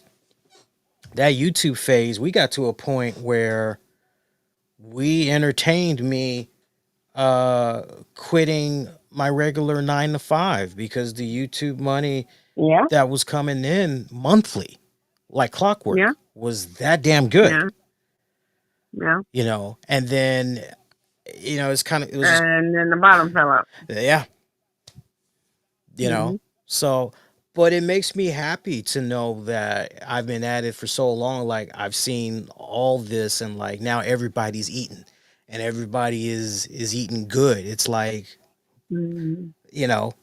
So I take great comfort in that, and I also take great comfort when I hear somebody say, "I grew up on you." Now, Tams hit that dead on the. Not, it makes me feel old, especially now that I got more gray popping up in my beard and everything. I was looking at a picture from 8 years ago, and I started off with one gray hair. Now I've got even more gray that's popping up. It's it makes me feel a little sad, but um, I think about um, I think about where things are now, and nothing puts a bigger smile on my face sincerely than when I hear somebody say, "Hey, I grew up listening to you. I started off in high school. Now I'm in college." Or I hear, "Hey, I grew up on you and I got married. Now I have kids." It's like, God damn. Yeah. Yeah. That's true. I love it. I love it though. I love it though. Well, Tams, thanks for calling into the show. Tam's my wife, by the way. I mean, she's literally downstairs, but she could have easily just popped into the and been sitting right here, but she doesn't have her beautiful makeup on and all that. You know, she's in her casual Friday wear, so I'm not going to do her like that. But I think we're going to definitely not this weekend, but maybe next weekend we'll do. Actually, no, we can't even do next weekend because it's Thanksgiving weekend. So 2 weeks from whatever. We'll do another wrestling with the topics for you Whatever. guys. This is whatever, you know. We'll do a wrestling with the topics for you guys, and you'll see her in the flesh again. Don't worry. But yeah, for those of you that definitely want to, maybe call into the show, or you want to, just continue to, post your comments. We'll definitely show you some love. But I'll try not to stay up too long. I'm like right behind you. I'm hoping 10:30 I'll be done with the show. Okay, well, guys, thank you for the support of Lee and the show for the past 14 years. It's been, a great thing to see and a great thing to watch in the community that has been built. So just wanted to say, shout out and thank you for, the many years and allowing, Lee to pursue his passion. So have a good one, guys, and thank you so much, and see you down the road. All right, love you, hon. I'll see you in a little bit. All right. The wifey calling into the show. Was not expecting her to be on that long. I asked her because the way I pictured it in my head, I said, "Do you want to stop by and chat for about 20, 30 minutes just to shoot the shit?" And anybody else that maybe wants to call into the show, we can bring them in and all that other good stuff. And she was like, "Yeah, yeah, if you want me to set the tone," she's like, "Yeah, sure, go ahead, do that." But I told you guys the plan from Monday's show. We were gonna do like about a 2.5 hour show, at most and everything. I don't want to step on my friends in the podcasting world's toes. Like I know normally Jason does something on Friday nights, so I don't really want to step on his toes. So at least not too much. Not too much. Just a little ouchy ouch, right? But no, like I'm thinking like, if we can be done by like 10:30, like that'll be good. I have been seeing SmackDown while we've been talking this whole time. I have been paying attention. So let me see if I got this right.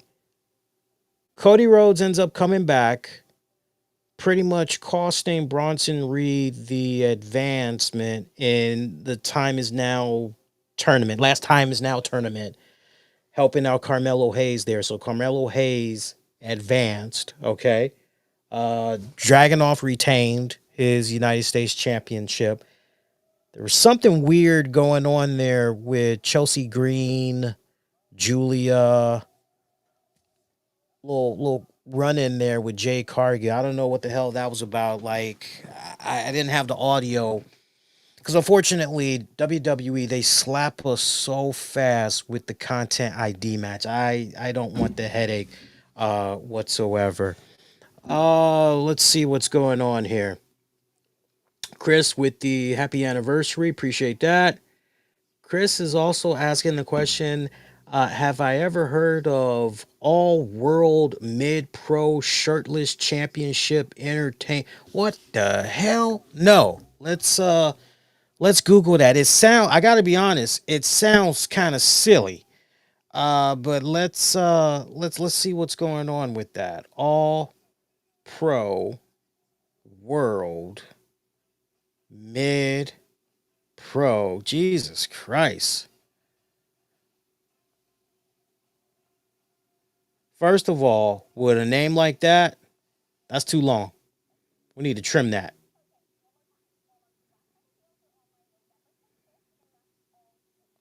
And I don't even see this thing ain't even popping up in YouTube. What's going on here? It's not YouTube worthy? What's going on here?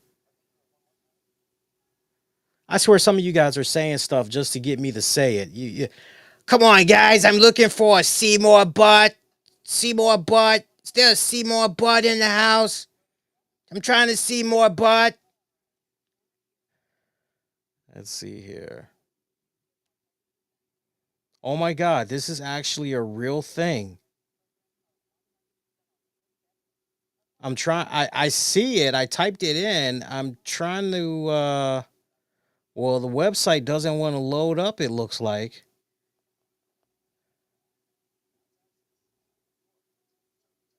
The website is not loading up. I'm actually looking at the website. I don't know if somebody hasn't been on top of the GoDaddy bills or what, but looks like I won't be seeing it tonight. So I was gonna wet my noodle there and see what the hell that was all about. But let's see here. Yeah, it's not my internet either, because my internet, I've got YouTube TV on. We got the stream, obviously, and my phone's on point. Yeah, yeah, yeah. So I just tried to look it up, Christian. I apologize, Christian. I just tried to look it up, but site's not loading up. No, I've never heard it before. If you wanna, hey, little buddy, you wanna come in here? I got one of my second kids in here. That yeah, yeah, yeah, yeah. Hi, you chunky monkey. You chunky monkey. Chunky monkey baby. Chunky monkey baby. Yeah. You want to say hello to the people? You want to say hello to the people out there for daddies? For daddies. So you guys, you longtime listeners, you probably remember Chloe. She has gotten nice and big since last time. Nice and big. She is now 22, 23, 24. She's now 4 years old. She just celebrated a birthday. What was it? Matter of fact, earlier this month, she just celebrated a birthday. So 4 years old. So that now makes her 28. She loves her cuddle time. She loves keeping me company. She is like my shadow whenever I am just doing my thing. She does not like it when I get out the bed. She's always fussing. But man, when she knows that I don't have to deal with work or classes and I'm just kind of lounging around, especially if I'm kicking back in my recliner or I'm chilling in the bed, she likes curling up next to me, man. And I love it. I love it. I love it. Ain't that right? Ain't that right? Yeah. Yeah, chunky monkey. Chunky monkey. Yeah. Yeah. Good. Good. Did you have a nice dinner? Huh? Did you have a nice dinner? Yeah. All right. Daddy's got to do a show. All right. So go ahead. All right. So we got Finn Bálor and Penta on right now. Some of the in-ring action that I've been seeing here tonight been pretty solid. Don't worry. We'll go over the full rundown for SmackDown overall. But some of the matches that they've had so far, really what stuck out to me the most, Dragunov, JD, and we already know Penta and Bálor. That's definitely this should be a damn classic. This should definitely be a damn classic. So I'm looking forward to it. Yeah, like I said though, going back to that AJ Lee piece, I cannot wait for you guys to read that. I'm really really glad that. So let me explain this deepfake article that I've been working on. So this deepfake article that I've been working on like since October, I would say mid-October. I've been working on it. Originally, this was supposed to be a class project that I was supposed to turn in for one of my classes, which I did. But I just started thinking to myself, this story, it just continues to develop. I don't feel like the story is complete, not to the satisfaction of where I feel, it should truly be. I'd like to continue working on this. So I made the decision to continue to work on the story and everything. I'm really, really proud of this piece that I wrote. And like I said, I just need to get like a couple of more people to interview for it. And I'm hoping that I can get it published with one of my campus newspapers at the university. I have a feeling they're probably gonna. I'm like pretty confident they're either gonna do two things. They're either gonna publish it as it is, or they're gonna say to me, "You got to trim this a little bit. We need like 800 to 1,000 words." I hope they don't do that because honestly, I'm not tooting my own horn. The few people that I've had read it, they've said to me, including Tam's, like, this is really, really good. And they're like, yeah, if you can just interview like maybe this person here, get this perspective, like this will really, really. And it's amazing how the AJ Lee Penta won. Penta beat Finn Balor, so he advances. Nice. That was actually a good match.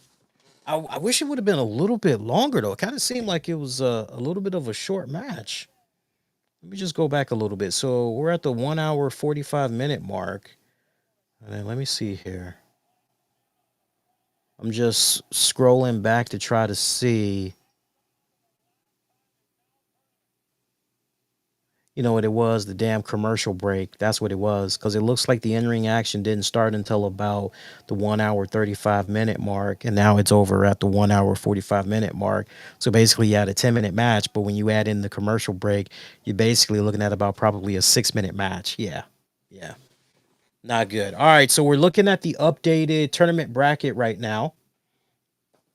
All right. So we got Jey Uso, who's advanced. He's going to be taking on Rusev.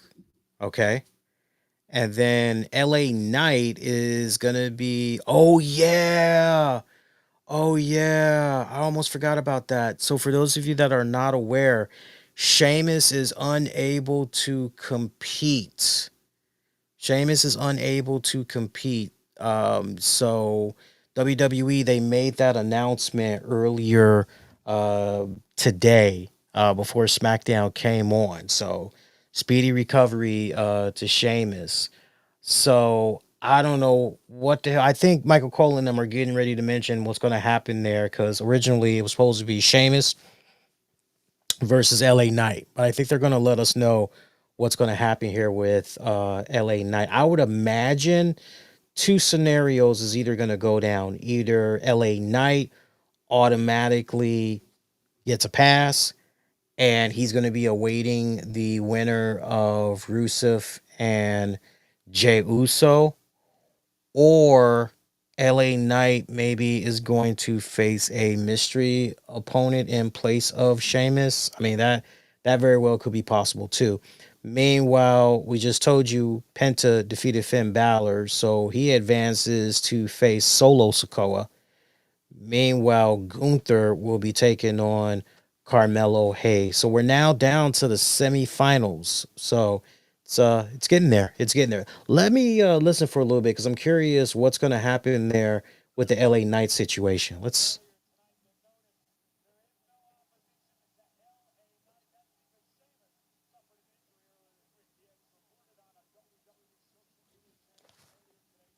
I'm listening.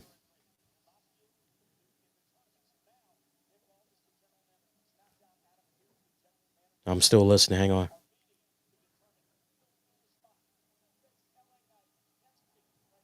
Yeah, so we can now confirm. Yeah, Sheamus has an injury, so he's out. That's it for him. They said that Nick Aldis and Adam Pierce are talking right now as they're trying to figure out who will face LA Knight. So they are trying to get a replacement for Sheamus. Interesting. Very, very interesting. So we got Solo Sokoa cutting a little bit of a promo right now. Nah, we'll come back to. We'll check the notes later, see what all that was about and everything.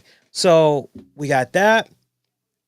Some other stuff that we can get into here on the show too. By the way, look up some more stuff that we can get into here. So we talked about the AJ Lee thing. I know we got AEW Full Gear. That's going to be coming up this weekend. No, I will not be doing a post show for AEW Full Gear. Look, I love you guys. I do. There's no but in there. I'm just not in the mood for essentially going into Thanksgiving week doing a post show that's probably gonna come on at like 1 in the morning because we know how AEW how they like to roll. I'm not interested in that. No, no. I will be watching it though, so I'll be live tweeting. So if you are going to be on social media this weekend, you want to hear my thoughts about Full Gear, and then the Triple Mania event that's going to be on. Definitely, like if you got the Twitter, you got the Blue Sky, just hop on. I'll sound off, give my thoughts and everything. But beyond that, here's your card for AEW Full Gear. Let's jump into that right now. Looks like a pretty decent card. I think it's a decent card. I mean, but see, here's the thing: it doesn't really scream "watch me," but I'm gonna watch it anyway. But listen to the card.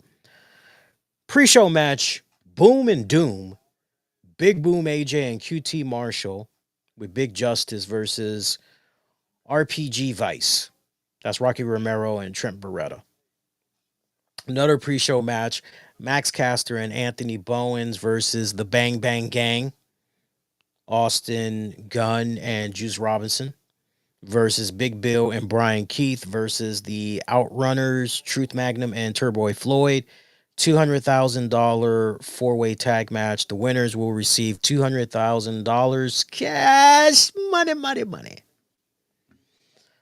Third pre-show matchup: El Sky Team, Mystico, Masakara Dorado, and Neon versus the Don Callis families, Kazuchika Okada, Konzuke Takesha, and Hechicero. Trios match for the CMLL World Trios Championship.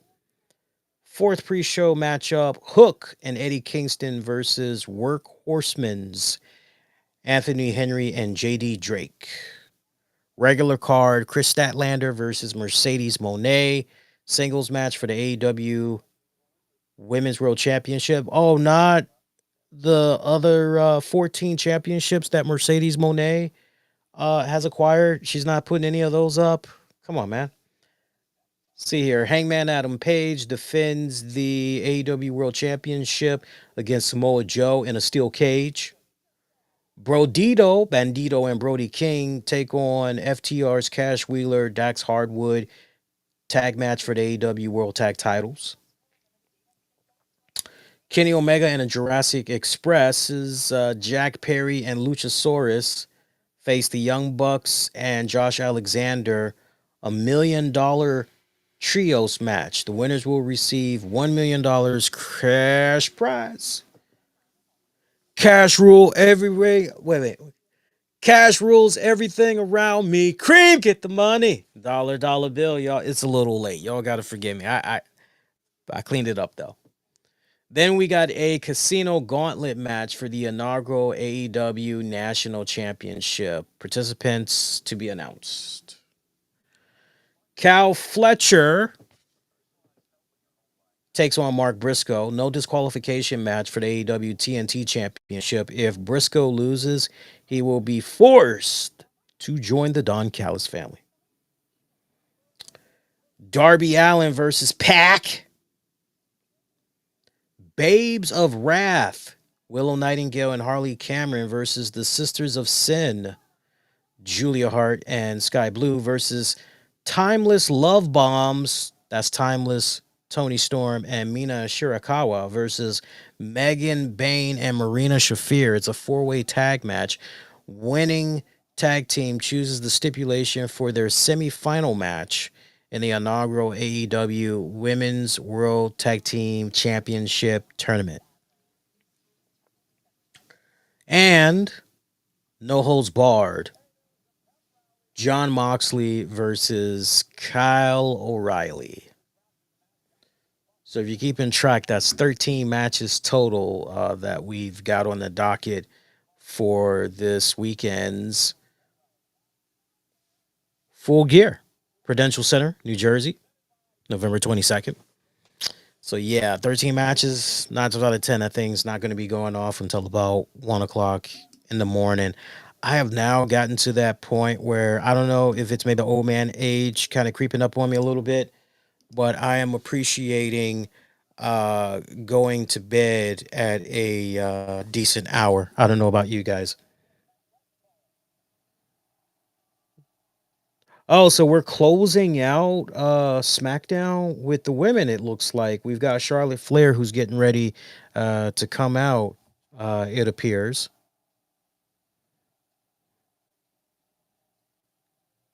Man, she looks so pixelated. Like, is that my TV or is that her lighting intro? What the hell? It looks like she's coming out in 240p quality, man. It looks really, really bad. Okay, I didn't do anything wrong. That was just how their setup was. That's very, very weird. That's very weird. Okay, so we got Alexa Bliss and we got Charlotte Flair. They're coming out here. All right, so they're basically gonna try to push the War Games. EO Sky's coming out. Oh wow, she got a little cowboy or cowgirl chaps on. I kind of like it. Looks cute on her. I like it. And where's Rhea Ripley?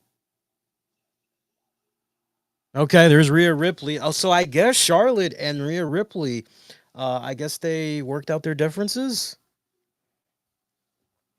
But I still can't help but wonder what was up with that conversation that Rhea had with AJ. Remember, we were talking about that on the Monday show. And I said to you guys, what do you suppose that was about? Is it a case where maybe Rhea wanted to just, since Charlotte was acting the way that she was acting, it was a case of, okay, well, Charlotte don't want to help. Okay, I know somebody else that I can get to, which then kind of creates a interesting scenario where does this mean that Becky Lynch is going to be part of War Games for the Kabuki Warriors, Nia Jax slash Legend in them? Makes you kind of wonder. Ooh, and it makes me wonder. There's a feeling I get when I look to the west. I know I'm butchering a classic song. I'll stop. Anyway, the girls, they're still coming out. So while they're still coming out, how about the news about SmackDown going back to 3 hours in 2026? Oof. I heard that news and I'm trying to think where I originally had heard that news because I want to give credit where credit is due because normally they have been very reputable with the news that they put out going back to 3 hours. I'll know the name as soon as I see it.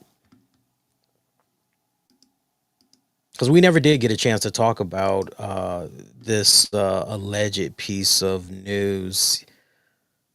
Yeah, I first heard it and saw it from Wrestle Votes, but it would appear that Brian Alvarez, he's noting that the belief is that SmackDown will be going back to 3 hours for a period of time in 2026 before switching back to 2 hours again. But then Wrestle Votes, they said, according to sources, WWE and USA Network have decided to move SmackDown back to 3 hours, beginning with the January 2nd show from Buffalo, New York. Oh, and they put that out last week. That is atrocious. That is terrible. Just terrible. Like, I get it, the sponsors, right? You gotta get that ad revenue and everything, but Jesus Christ, man. Jesus Christ. Let's be real. Some of these SmackDown shows, they've been kind of dragging. They really, really have. You just get to that point where you go, you know what? It's good that we have 2 hours because a lot of times I've watched SmackDown more and more, and it's been a case where it's wow. So a one match show for this week, or okay, a two match show for this week. Okay, but now we're gonna tack on a third hour.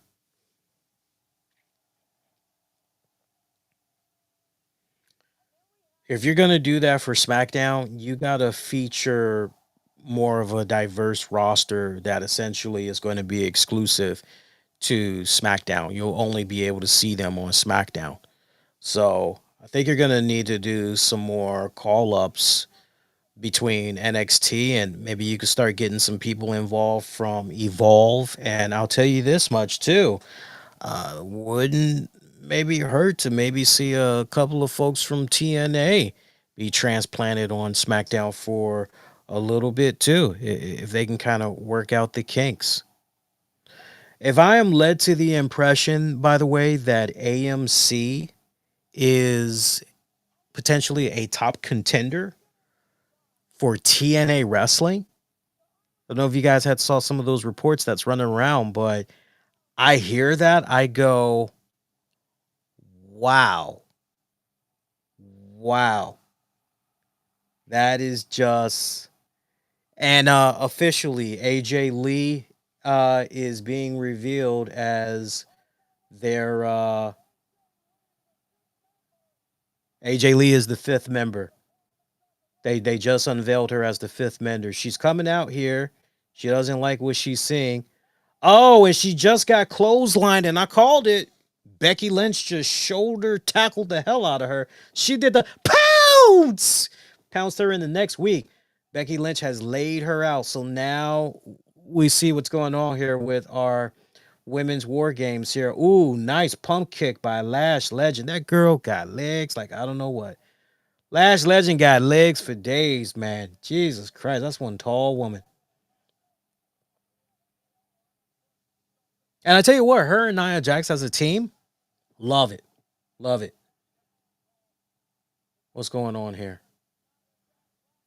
Oh, man. Nia Jax, Becky Lynch, Kari saying they are doing a serious number on Rhea Ripley right now. Oh, Nia's on the, she just did the bonsai drop. Bouncy, bouncy on Rhea. Damn. Damn. Laid her out. All the girls are laid out as SmackDown pretty much is going off the air here. Wow, Nia Jax has gotten even smaller. How is that? Oh my God.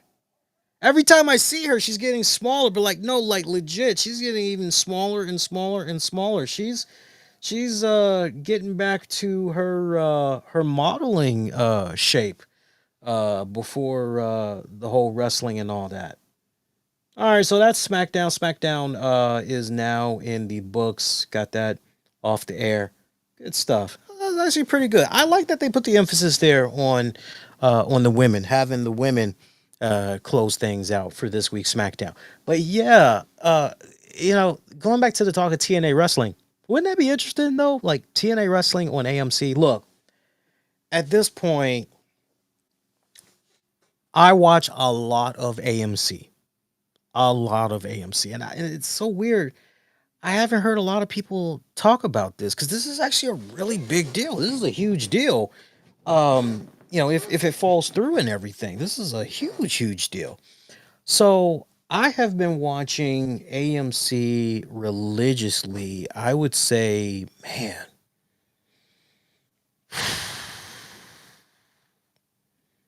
I would say I've been watching AMC religiously for about,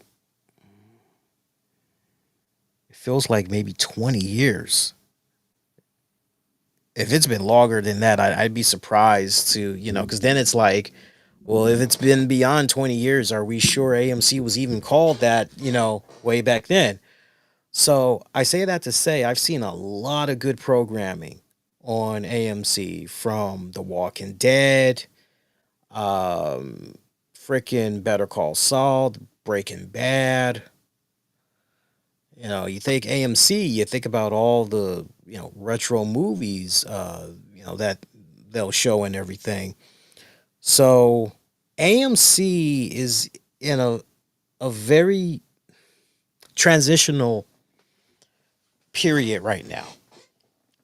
And what I mean by that is the shows that they have been relying on the most for their bread and butter, like they are no more. For years they had Breaking Bad. When that ended, they were able to go right into Better Call Saul.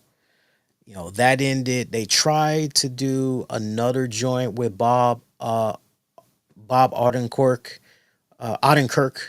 with what was it? Lucky Hank, I think that was the name of the show. Didn't do too good. Got canned. So while that was kind of doing its own thing, working itself out, they still had the Walking Dead franchise, regular Walking Dead. That wrapped up a couple of years ago. Spun from that was the Walking Dead, Dead City. That basically chronicles the adventures of Negan and Maggie. If I remember correctly, I believe that series is supposed to be coming back for potentially one more season. Let me just confirm that. And then meanwhile, you've got another spinoff of the Walking Dead franchise, Walking Dead Daryl Dixon. And that has officially been announced to come back for a final season.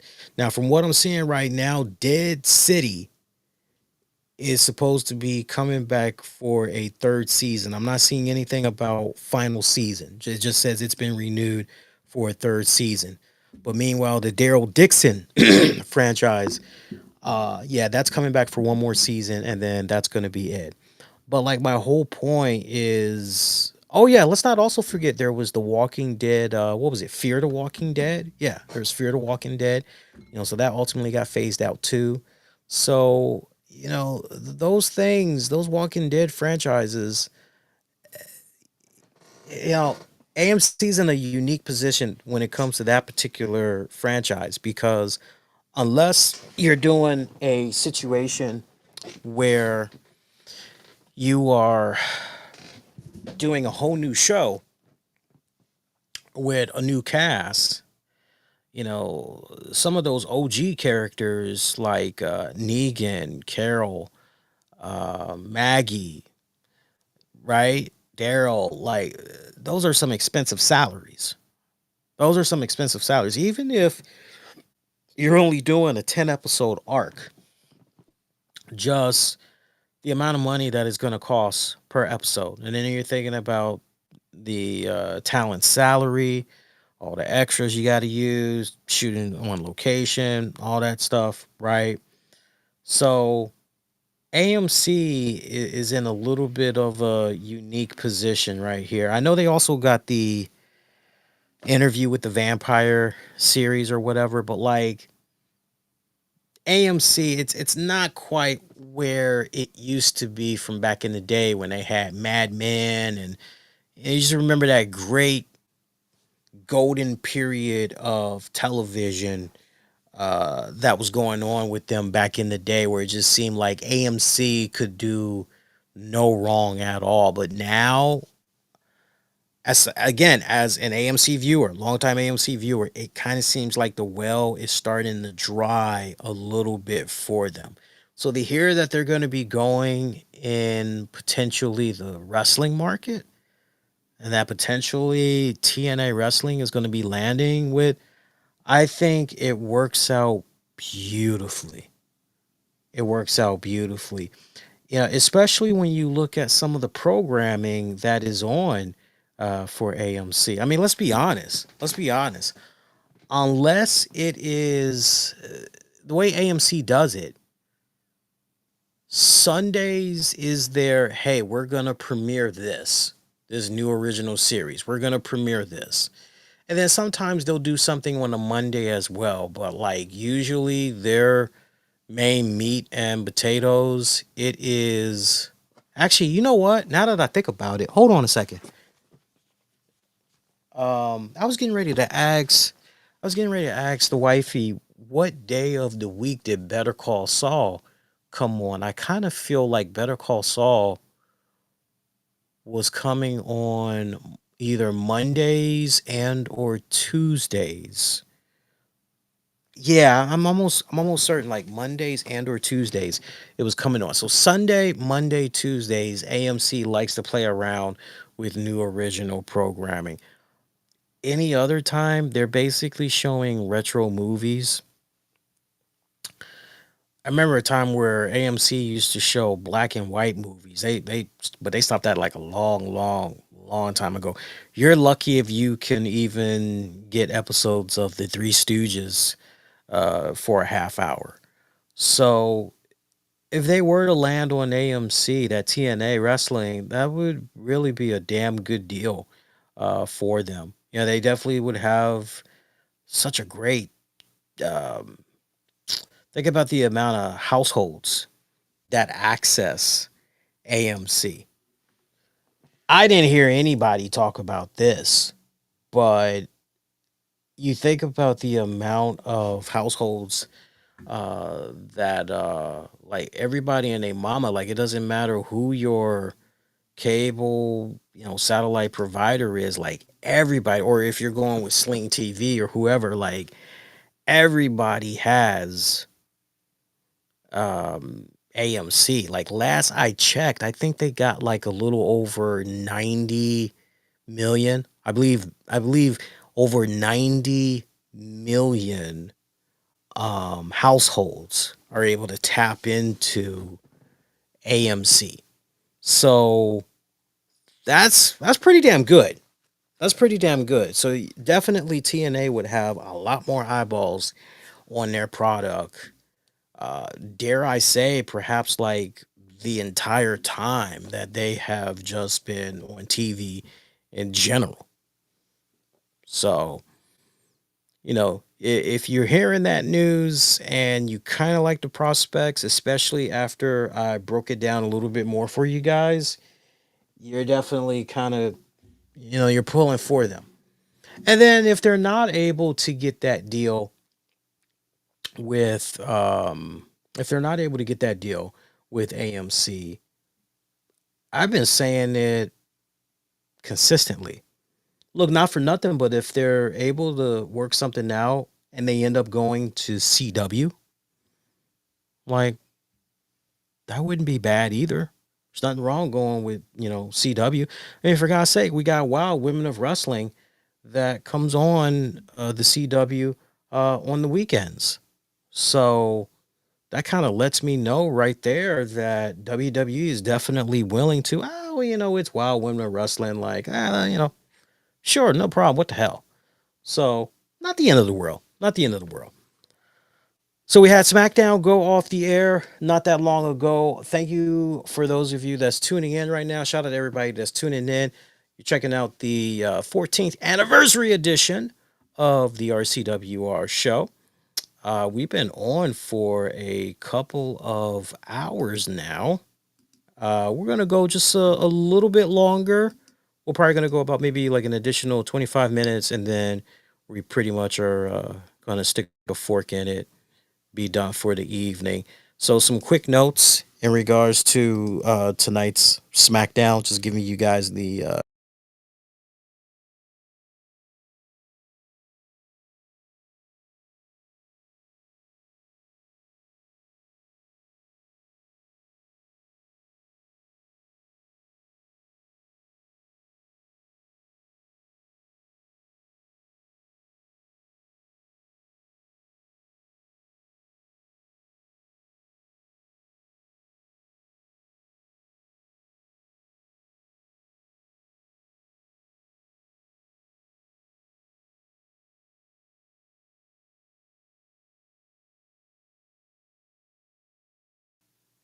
there we go.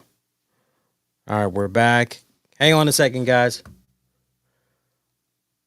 All right, we're back. Sorry about that. That was kind of weird what happened just now. Anyway, yeah, what was I saying last?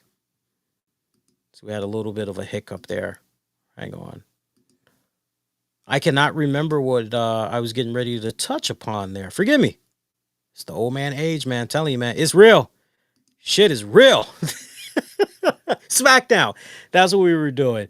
Smackdown, quick results for you guys. So we had not one, but two continuing matches there for the last time is now tournament.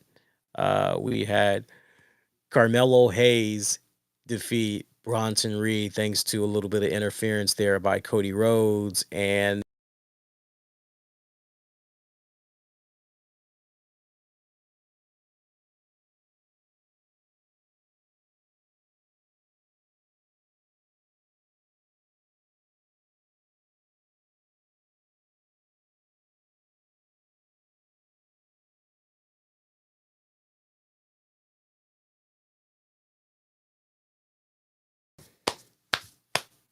looks like we're disconnected again. What's going on here? I don't know what's going on, guys. I don't know what's going on. I'm trying to look at one particular set of notes, and every time I try to go look at those notes, apparently it doesn't like that, and we keep getting disconnected. So that's really, really weird. I'm just gonna leave it alone. And that's never happened before as long as I've been doing the show, man. Seriously, that's like never happened before. It's really, really weird. Anyway, yeah, so Sheamus, he is out with an injury. We got Adam Pearce and who is it? Nick Aldis in storyline. They're trying to find a replacement for Sheamus. That replacement is gonna face LA Knight, and then whoever wins that basically will advance into the semifinal. Meanwhile, on the other side, we've got Gunther, who, if I remember the brackets right, Gunther will now face Carmelo Hayes. Yeah, Gunther will now face Carmelo Hayes. Penta, oh my God, I'm trying to think who Penta will be facing. I tell you what, let me pull up the last time is now tournament, because I'm having a hard time remembering that last name, unfortunately. Let me see here. I had it before. Let me try Saturday night main event.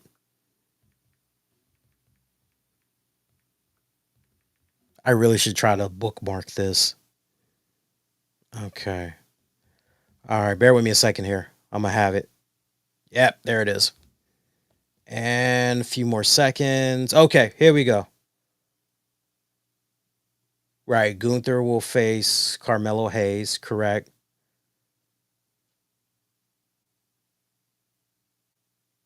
Am I remembering this right? Hang on here. So Gunther faces Carmelo Hayes. Yep. Penta and Solo Sikoa. Yeah, ain't that funny? I blanked out on Solo Sikoa. I don't know if that's a good thing or a bad thing. I got to be honest with you. I don't know if that's a good thing or a bad thing. The fact that I keep blanking out on the guy. I mean, he has his moments though, right? Where he can be really entertaining and all of that. But I don't know. Sometimes he kind of is an afterthought for me. I don't know why that is, but yeah, sometimes that's the case there. Kind of sucks. Let's see what else. I don't know about you. I really don't want to talk anymore about SmackDown. We pretty much kind of showed it a decent amount of love in real time while it was on, right? I mean, I think it was a good show for the most part from what I was able to see. But man, like I was saying a few minutes ago, Jesus, next year they're going back to 3 hours. That is going to be rough. That is really, really going to be rough. If you miss SmackDown, the two matches I'm going to say go out of your way and watch from tonight's SmackDown. Watch the United States Championship match as Dragunov defended against JD McDonough. And I'm also going to point out Finn Balor versus Penta, even though commercial really ate that match up, unfortunately. You know, it was a 10-minute match. But when you put in the commercials, when you factor in the commercials, basically you had yourself a 6-minute match if you were lucky. Interesting note, Nikki Bella had commented, I believe on her podcast she does with her sister Bree, that this current run that we're seeing of her in WWE, this will be her last stand. This will be her final run. And then she's pretty much going to stick a fork in it and be done. I know I can hear so many people rejoice to that. I don't mean to laugh, but I mean, seriously, I know there's a decent amount of people that's like, good, because that spot could go towards, and you can fill in whatever blank and everything. I mean, look, the Nikki Bella return this go, it really hasn't done anything for me personally. It really hasn't. And I'm not being mean. I'm legit. I'm just being honest, right? And I get why WWE would want to try going down this rabbit hole, because they probably saw what was going on there with Trish Stratus, and oh man, look at the reactions that she's getting. Hey, the girl can still go, you know, you know. I don't know. I don't know, man, but Nikki, I can't I can't wait to see her off my TV soon enough, because it's just she's not needed. She's just not just good eye candy. That's it. That is it, straight up. Just good eye candy. And there's nothing wrong with that. There's nothing wrong with that. Especially for the time in which she was coming up in WWE. You know, remember, she was coming up during that time where basically it was all about sex appeal. That's what was really selling. So the fact that you had, wow, not one, but two girls that looked the same. Oh my God, Nikki Bella, Brie Bella. Oh my God, twins, and they're hot. Oh, twins. And, you know, oh, we can market this. And they pretty much tried to build the entire division around those women. Not one of my fondest moments when I look back on certain areas of WWE. Definitely that women's division, that ugly ass Divas Championship. Speaking of championships, did you guys see the new Undertaker Legacy Championship that's running around right now on WWE Shop? Oh my God, you got to take out like part of your mortgage payment or car payment if you want this belt. This thing is going to cost you, and I would imagine after taxes, you're probably going to be looking at about $872, give or take. I know that was very specific, but I wouldn't be surprised if I'm about accurate there. So you get this legacy title that basically honors the Undertaker and his 35 years in the WWE. Again, you're looking at about $849 plus taxes. Apparently, this is limited. There's only 475 of these belt designs. So maybe you'll be part of that crew. I don't know. You all are more than welcome to look at it. For me, I'm looking at this and I mean, it's nice. I personally wouldn't get it. Let me tell you who this is for. Let me tell you who this is for. Because this definitely is not for me. I'm not the audience, obviously. And I don't mind admitting that. This is for the hardcore WWE fan. This is for the hardcore Undertaker fan. There's nothing wrong with that. Okay. Now, if you are that casual wrestling fan, you're probably going to look at this and you're going to go, yeah, it's all right, but I can do a whole lot more with almost $1,000, Lee. I could go get this all on WWE Shop and have a lot to show for than just going to get this. Now, what will be a nice incentive for this belt was if, hey, it's $849, but you get Undertaker's personal autograph. Now, that don't mean, to my dear friend Joe. No, you get his signature on the belt. He has actually autographed each one, maybe even numbered it or whatever. Now, if they were to maybe kind of do that, then I would say, Well, that ain't really too bad. Might be worth it. Now, if you got money to blow around, I would still say pump the brakes. But if you planned on taking this, doing a meet and greet, having Undertaker sign it, okay.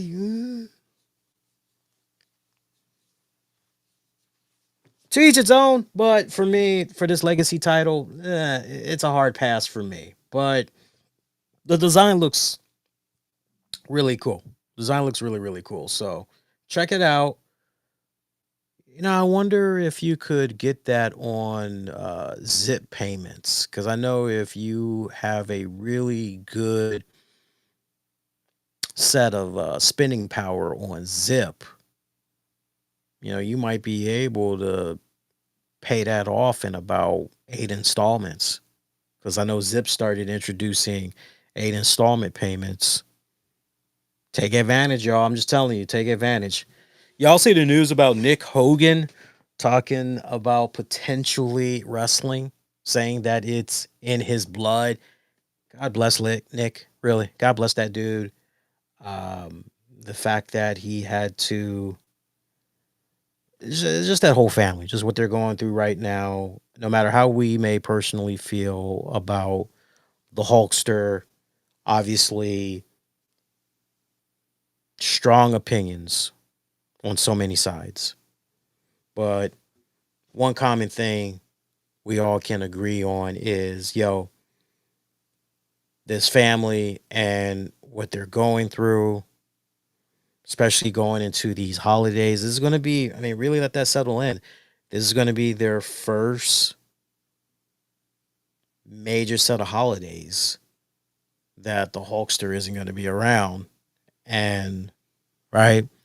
So I can only imagine, and nobody likes losing a loved one in general, but it really, really, really stings when you get close to that Thanksgiving holiday, Christmas, New Year's Eve, New Year's Day, and all that.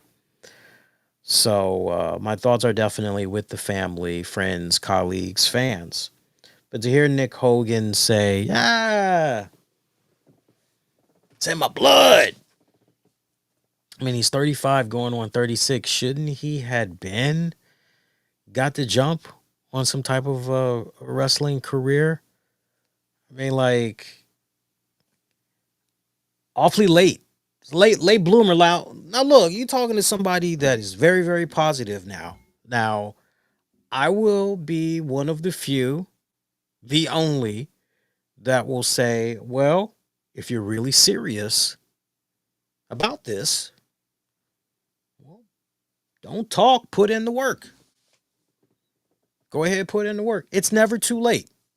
I'm optimistic like that. I will say it's never too late. Look, you're talking to somebody that at the age of 44 got their associate's degree in media production.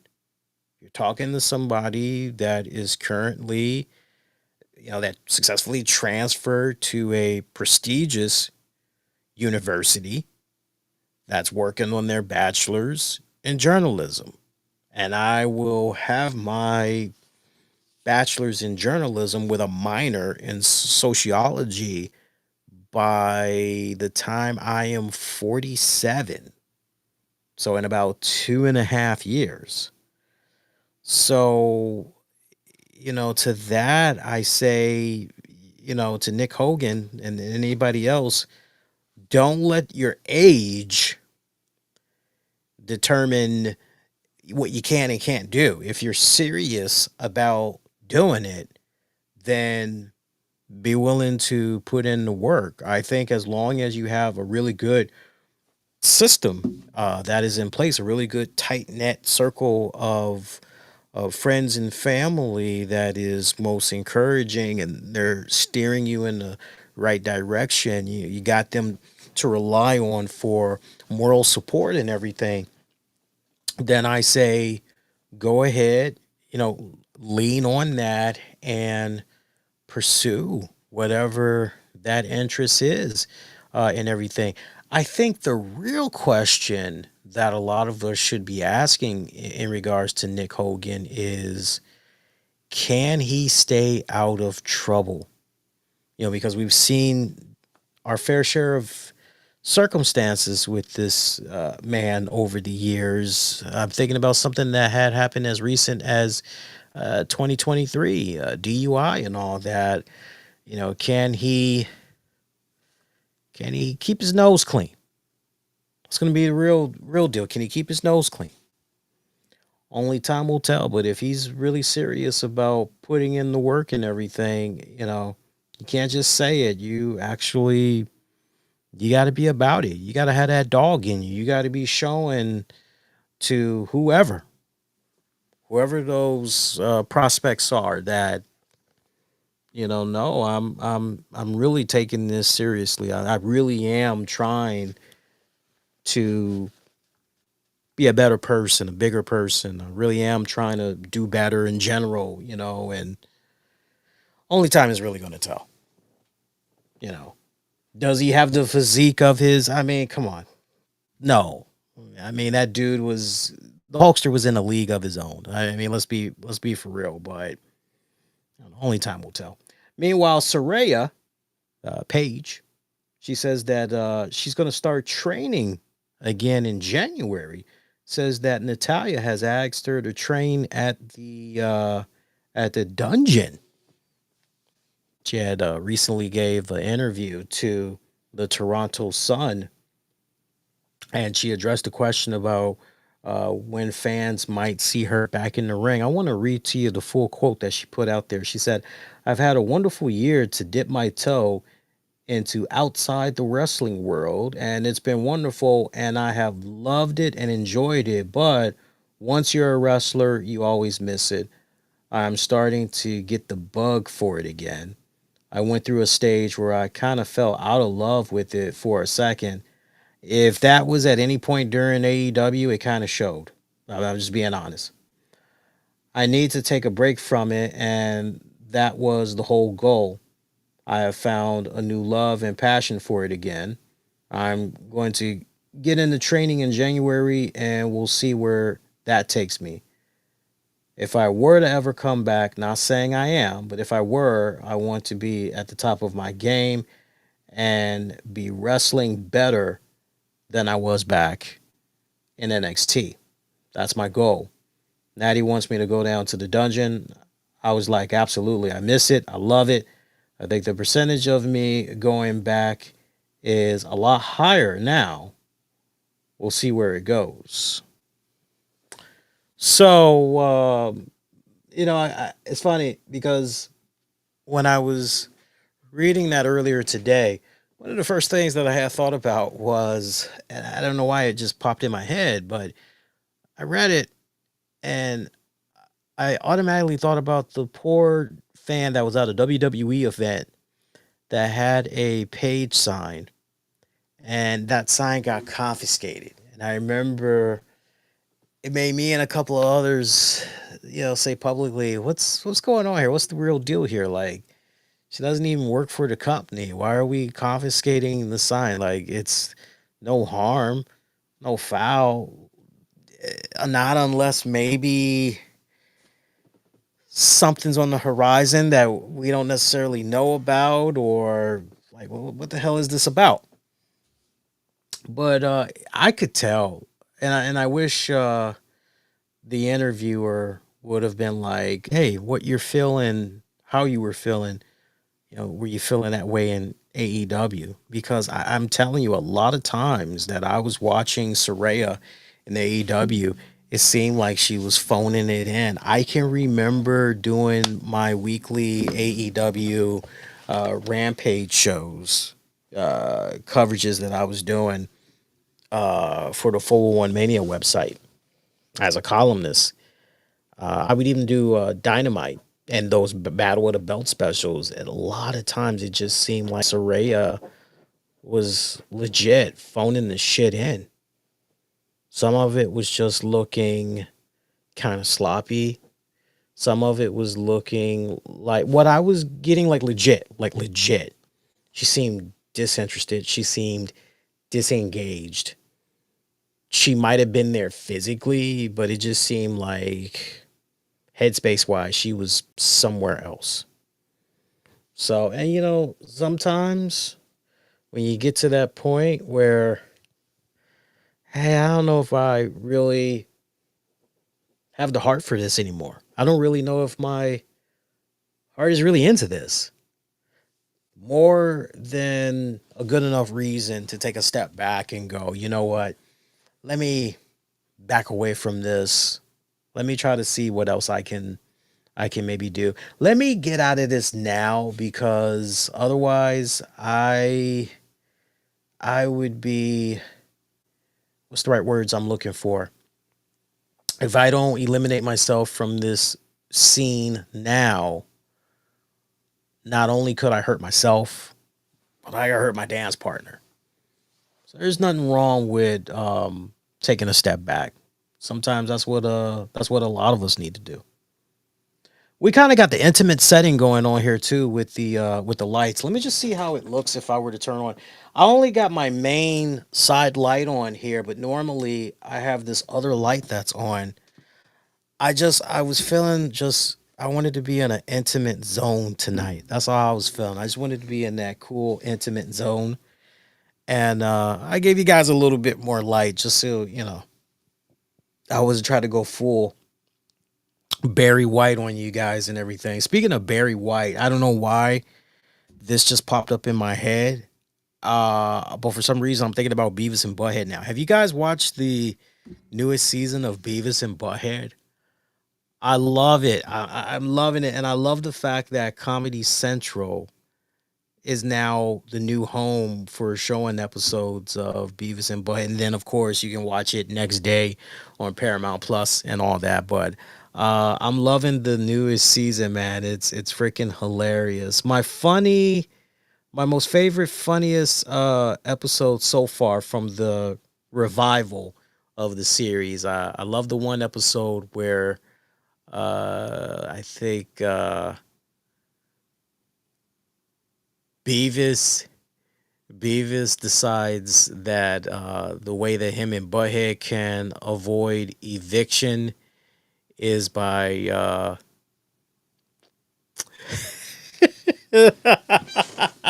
it's so stupid, man. Like I'm sorry, I don't mean to laugh, but like I'm thinking about this and I'm going, yo, that is like the dumbest fucking thing I've ever heard in my life. But no, there's this one episode of Beavis and Butthead where they get an eviction notice or whatever. And yeah, they kind of make the decision, well, the way that we can kind of, beat this is Butthead's like, if I get so fat, they won't be able to even move me out of the door. So let's go ahead and let's stuff my face and stuff it so good, I'll gain so much weight. And yeah, then we'll. So that was a really hilarious episode. Then I love the stuff that they've been doing with Tom Anderson. They just did this new joint where it's Tom Anderson vacation stories. And you got older Beavis and Butthead. They were kind of messing around with him while he was trying to tell some vacation story. By the way, speaking of older Beavis and Butthead, I think that's been the most coolest thing that Mike Judge has been able to lean into is, hey, how would an older Beavis and Butthead be operating in today's world? Like if they were around, me and my wife and our friends' age, like, yeah, what would that look like seeing a modern day Beavis and Butthead? What would they be up to and all that? And I love when we get to see older Beavis and Butthead. It don't miss a step, man. But yeah, check it out. Good stuff. One of my guilty pleasures when I'm trying to decompress and check out something non-wrestling related. Let's see. Other than that, we're at about the 2 hour and 38 minute mark now. It's been a relatively quiet week as far as like the wrestling news goes and all that, which is good. Which is good. I love when we got these nice slow weeks, like what we have right now. Let's see. Last call for those of you that want to maybe get in some comments before we get ready to shut it down. Also, if anybody wants to call into the show, let me know. Shout out to friends of the podcasting world. If you got the Twitter X, just slide in my DM real quick, or if you got if you got my cell phone number, you could definitely go ahead and call in. I'll buy you a couple of minutes, but otherwise, I'll say this. I'll say this as we get ready to wrap up for the night here. Kind of going back to what Tams was talking about earlier. Um, I remember when I had first started doing this show, it was it was it was a challenge. I was doing this show and I was in front of the printer and I would be printing out like, my God, 20, 30 fucking pages of like wrestling related news or whatever. And I'd have me a little fucking highlighter and I would just be like going through, hey, we'll talk about this and, all this other, my God, those first 2, 3 years was rough. Those first 2 to 3 years was rough, rough, rough, man. I'm telling you.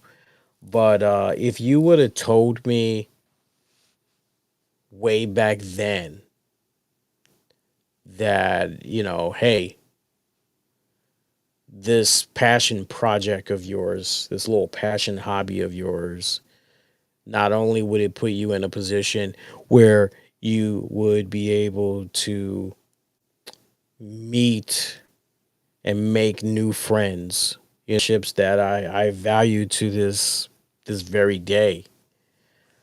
Like I'd be like, wow, really?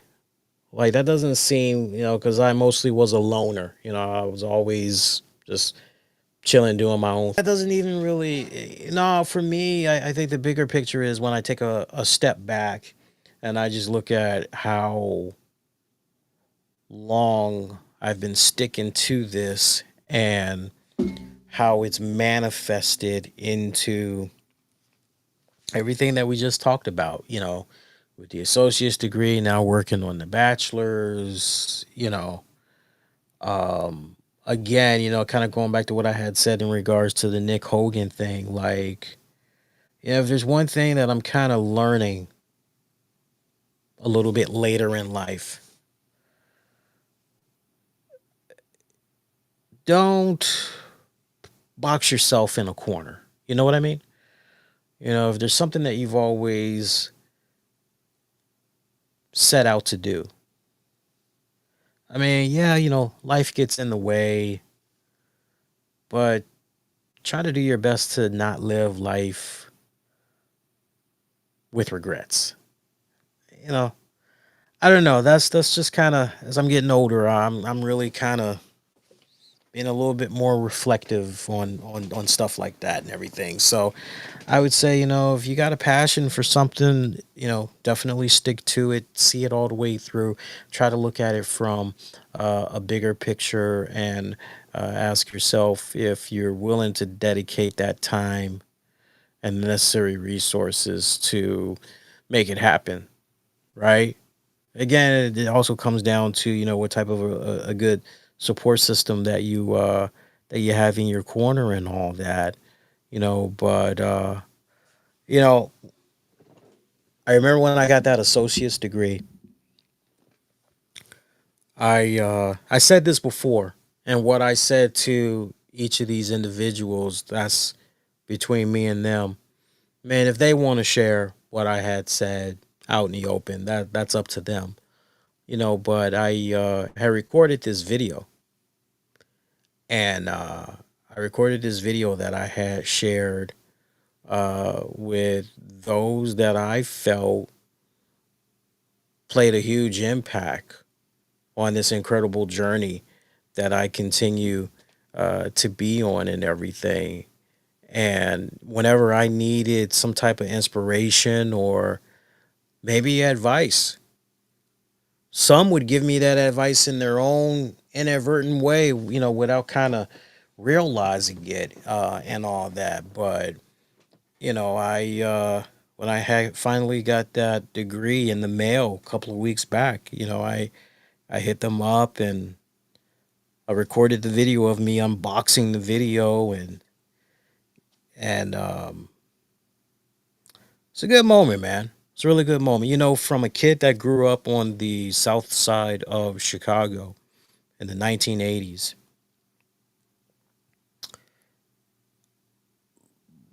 rough childhood. That's putting it mildly. Rough childhood. I probably should not even be here right now. That's how rough of a childhood I had. I probably should not even be here right now. Legit. Yet somehow been able to knock on wood, you know. Kind of crazy, you know. Lost a lot of good people along the way, man. A lot of good people. Too many people to even think about here, to mention, too many names to go over. We lost a lot of good people over the years. A lot of them I still think about to this very day. Some people that were very near and dear to my heart, and I kind of wonder what would they think about this me that's running around right now, and like, yeah, I hope I'm doing them proud somehow in their memory, little stuff like that, Um, it's so funny too when I once in a blue moon I'll mention to, and just passive conversation. I'll mention to somebody, hey, yeah, I've been doing this podcast, and then when they hear how long I've been doing it, it's like, wait, how long? And I tell them, and it's like, wow, so you know a thing or two. It's like, well, and I'm modest. I'm always modest. I'm not ego tripping, but I go, I know a little something, something. You know, I'll give you a perfect example. So, like, there was this workshop earlier in the year that I had went to. It was part of a FaceTime with the Pros event, and I was like, oh, they're doing a little podcasting. I'm like, well, I know a thing or two about podcasting workshops and all that. I'm like, me, you know, well, not the workshops, but I know a thing or two about podcasting. So it was, well, let me go to this workshop. Let me see what they're about.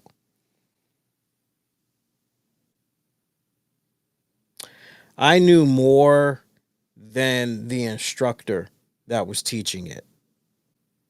Like, it got to a point where the instructor was asking me, and like, it was one other person. There was like this other person that was in there. He probably had been podcasting for about 4 years, I want to say. But even he was kind of doing like a double take, like when he heard at that point it was 13 years.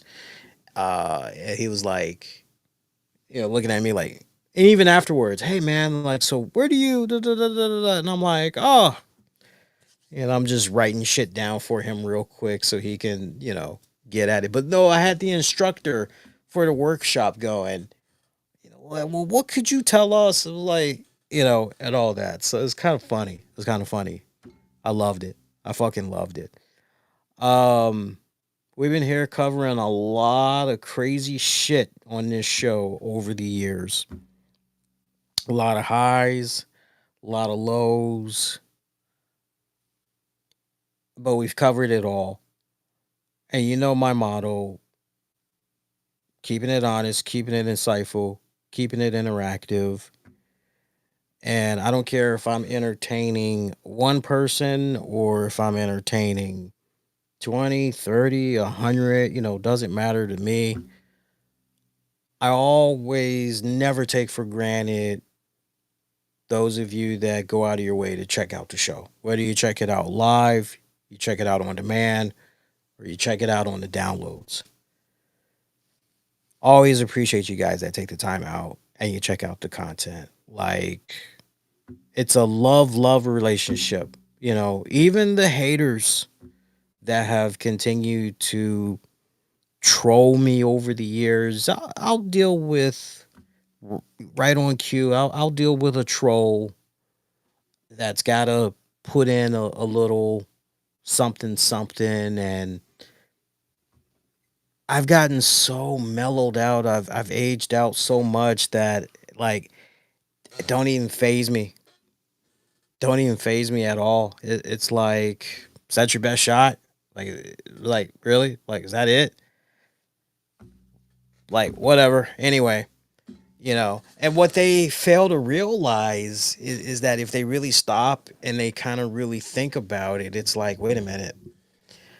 First of all, how young am I? And then it's like, God, I'm messing with this guy that's almost 50. Like, what does that say about me and my priorities and where my headspace is at? Like, I really need to go touch grass or something because I got my priorities all wrong here to be tripping over individual, like, you know.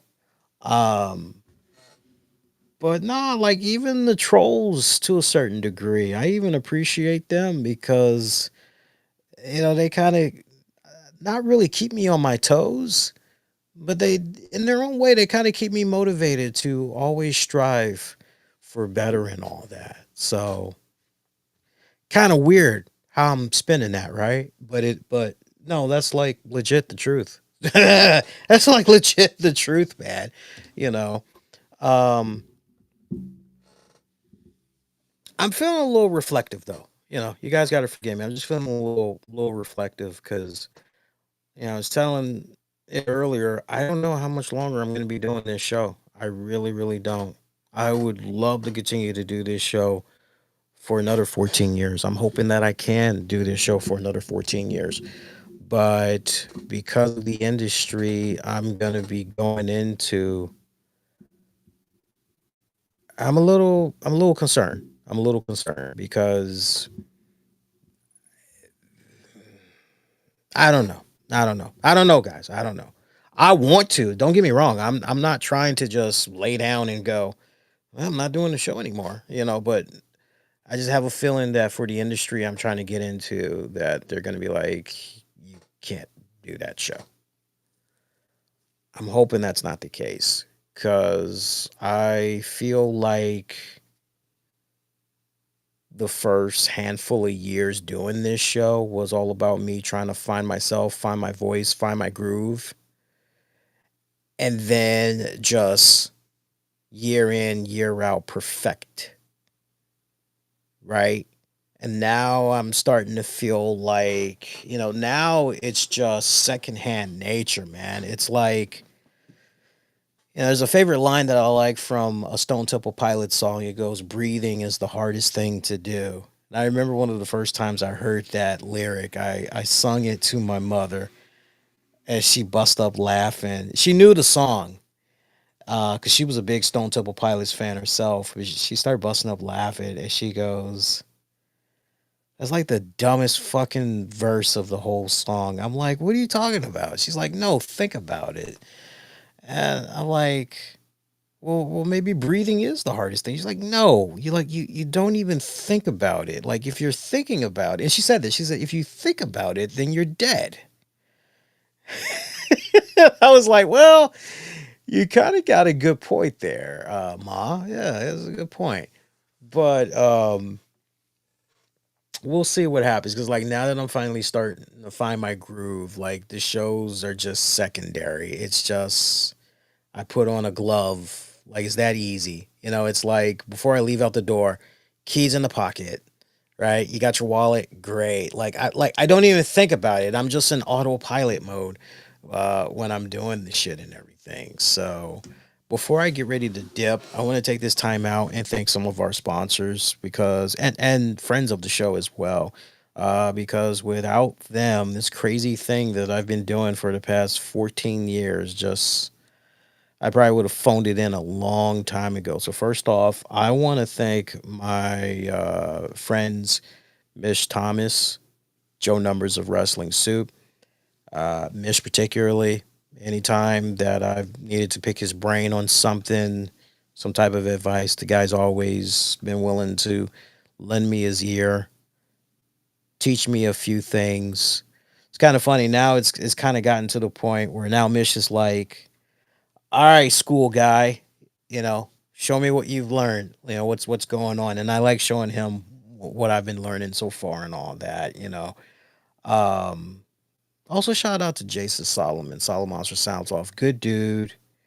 And it warms my heart to know, like, legit, he's now in a position where he was finally able to ditch his 9 to 5 gig and he is following his passion. He's following his dream. It kind of goes back to what I was talking to earlier. If you have that passion, find that purpose in life, again, sometimes life gets in the way. Sometimes stuff happens, but try to do your best to not live life with regrets, right?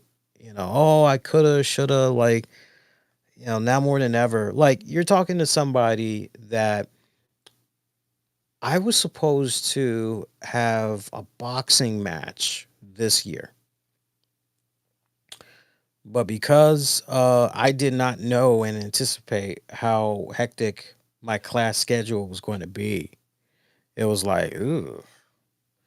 So now, my friends and family, they're like, "So what are you gonna do about that boxing joint? Like, are you still gonna pursue boxing, or now you're just?" And I told them flat out, I said, "No, I am still going to pursue boxing." And they're like, "Well, when are you gonna?" I'm like, "I don't know." I said, "But if I'm not able to do it, while I'm pursuing my degree right now, like, rest assured, as soon as I get that degree." I'm going in training mode, right? I will box while being a news reporter at the same time. I just want to get my one fight out the way. And that'll be it. I just want to get my one fight out the way and that'll be it. Shout out to Julian Cannon of the Nocturnal and Digiday. I love that dude. He's awesome. I love anytime he has a new article up. I love reading what he's got. That guy, he knows the grind, he knows the hustle. Me and him are like two sides of the same coin, essentially. Very, very similar. Very similar. But similar paths that we have embarked on and everything. Good dude. Um, Also want to give a shout out to um, it's a name I haven't mentioned in a good minute, but I've been kind of hoping that he's been well, just hoping that he's been coping, he's been doing all right, with the passing of Kev Castle and everything, and that's Don Tony. Um, Not for nothing, but I know one of the ways I ended up getting into this whole podcasting crazy world. I was listening to three podcasts back in the day, like in the early 2000s. It was like between 2008 to 2010ish. I was listening to Don Tony. I was listening to Pro Wrestling Torch, and I was checking out the Pro Wrestling Report with Damian Nelson and David Hero.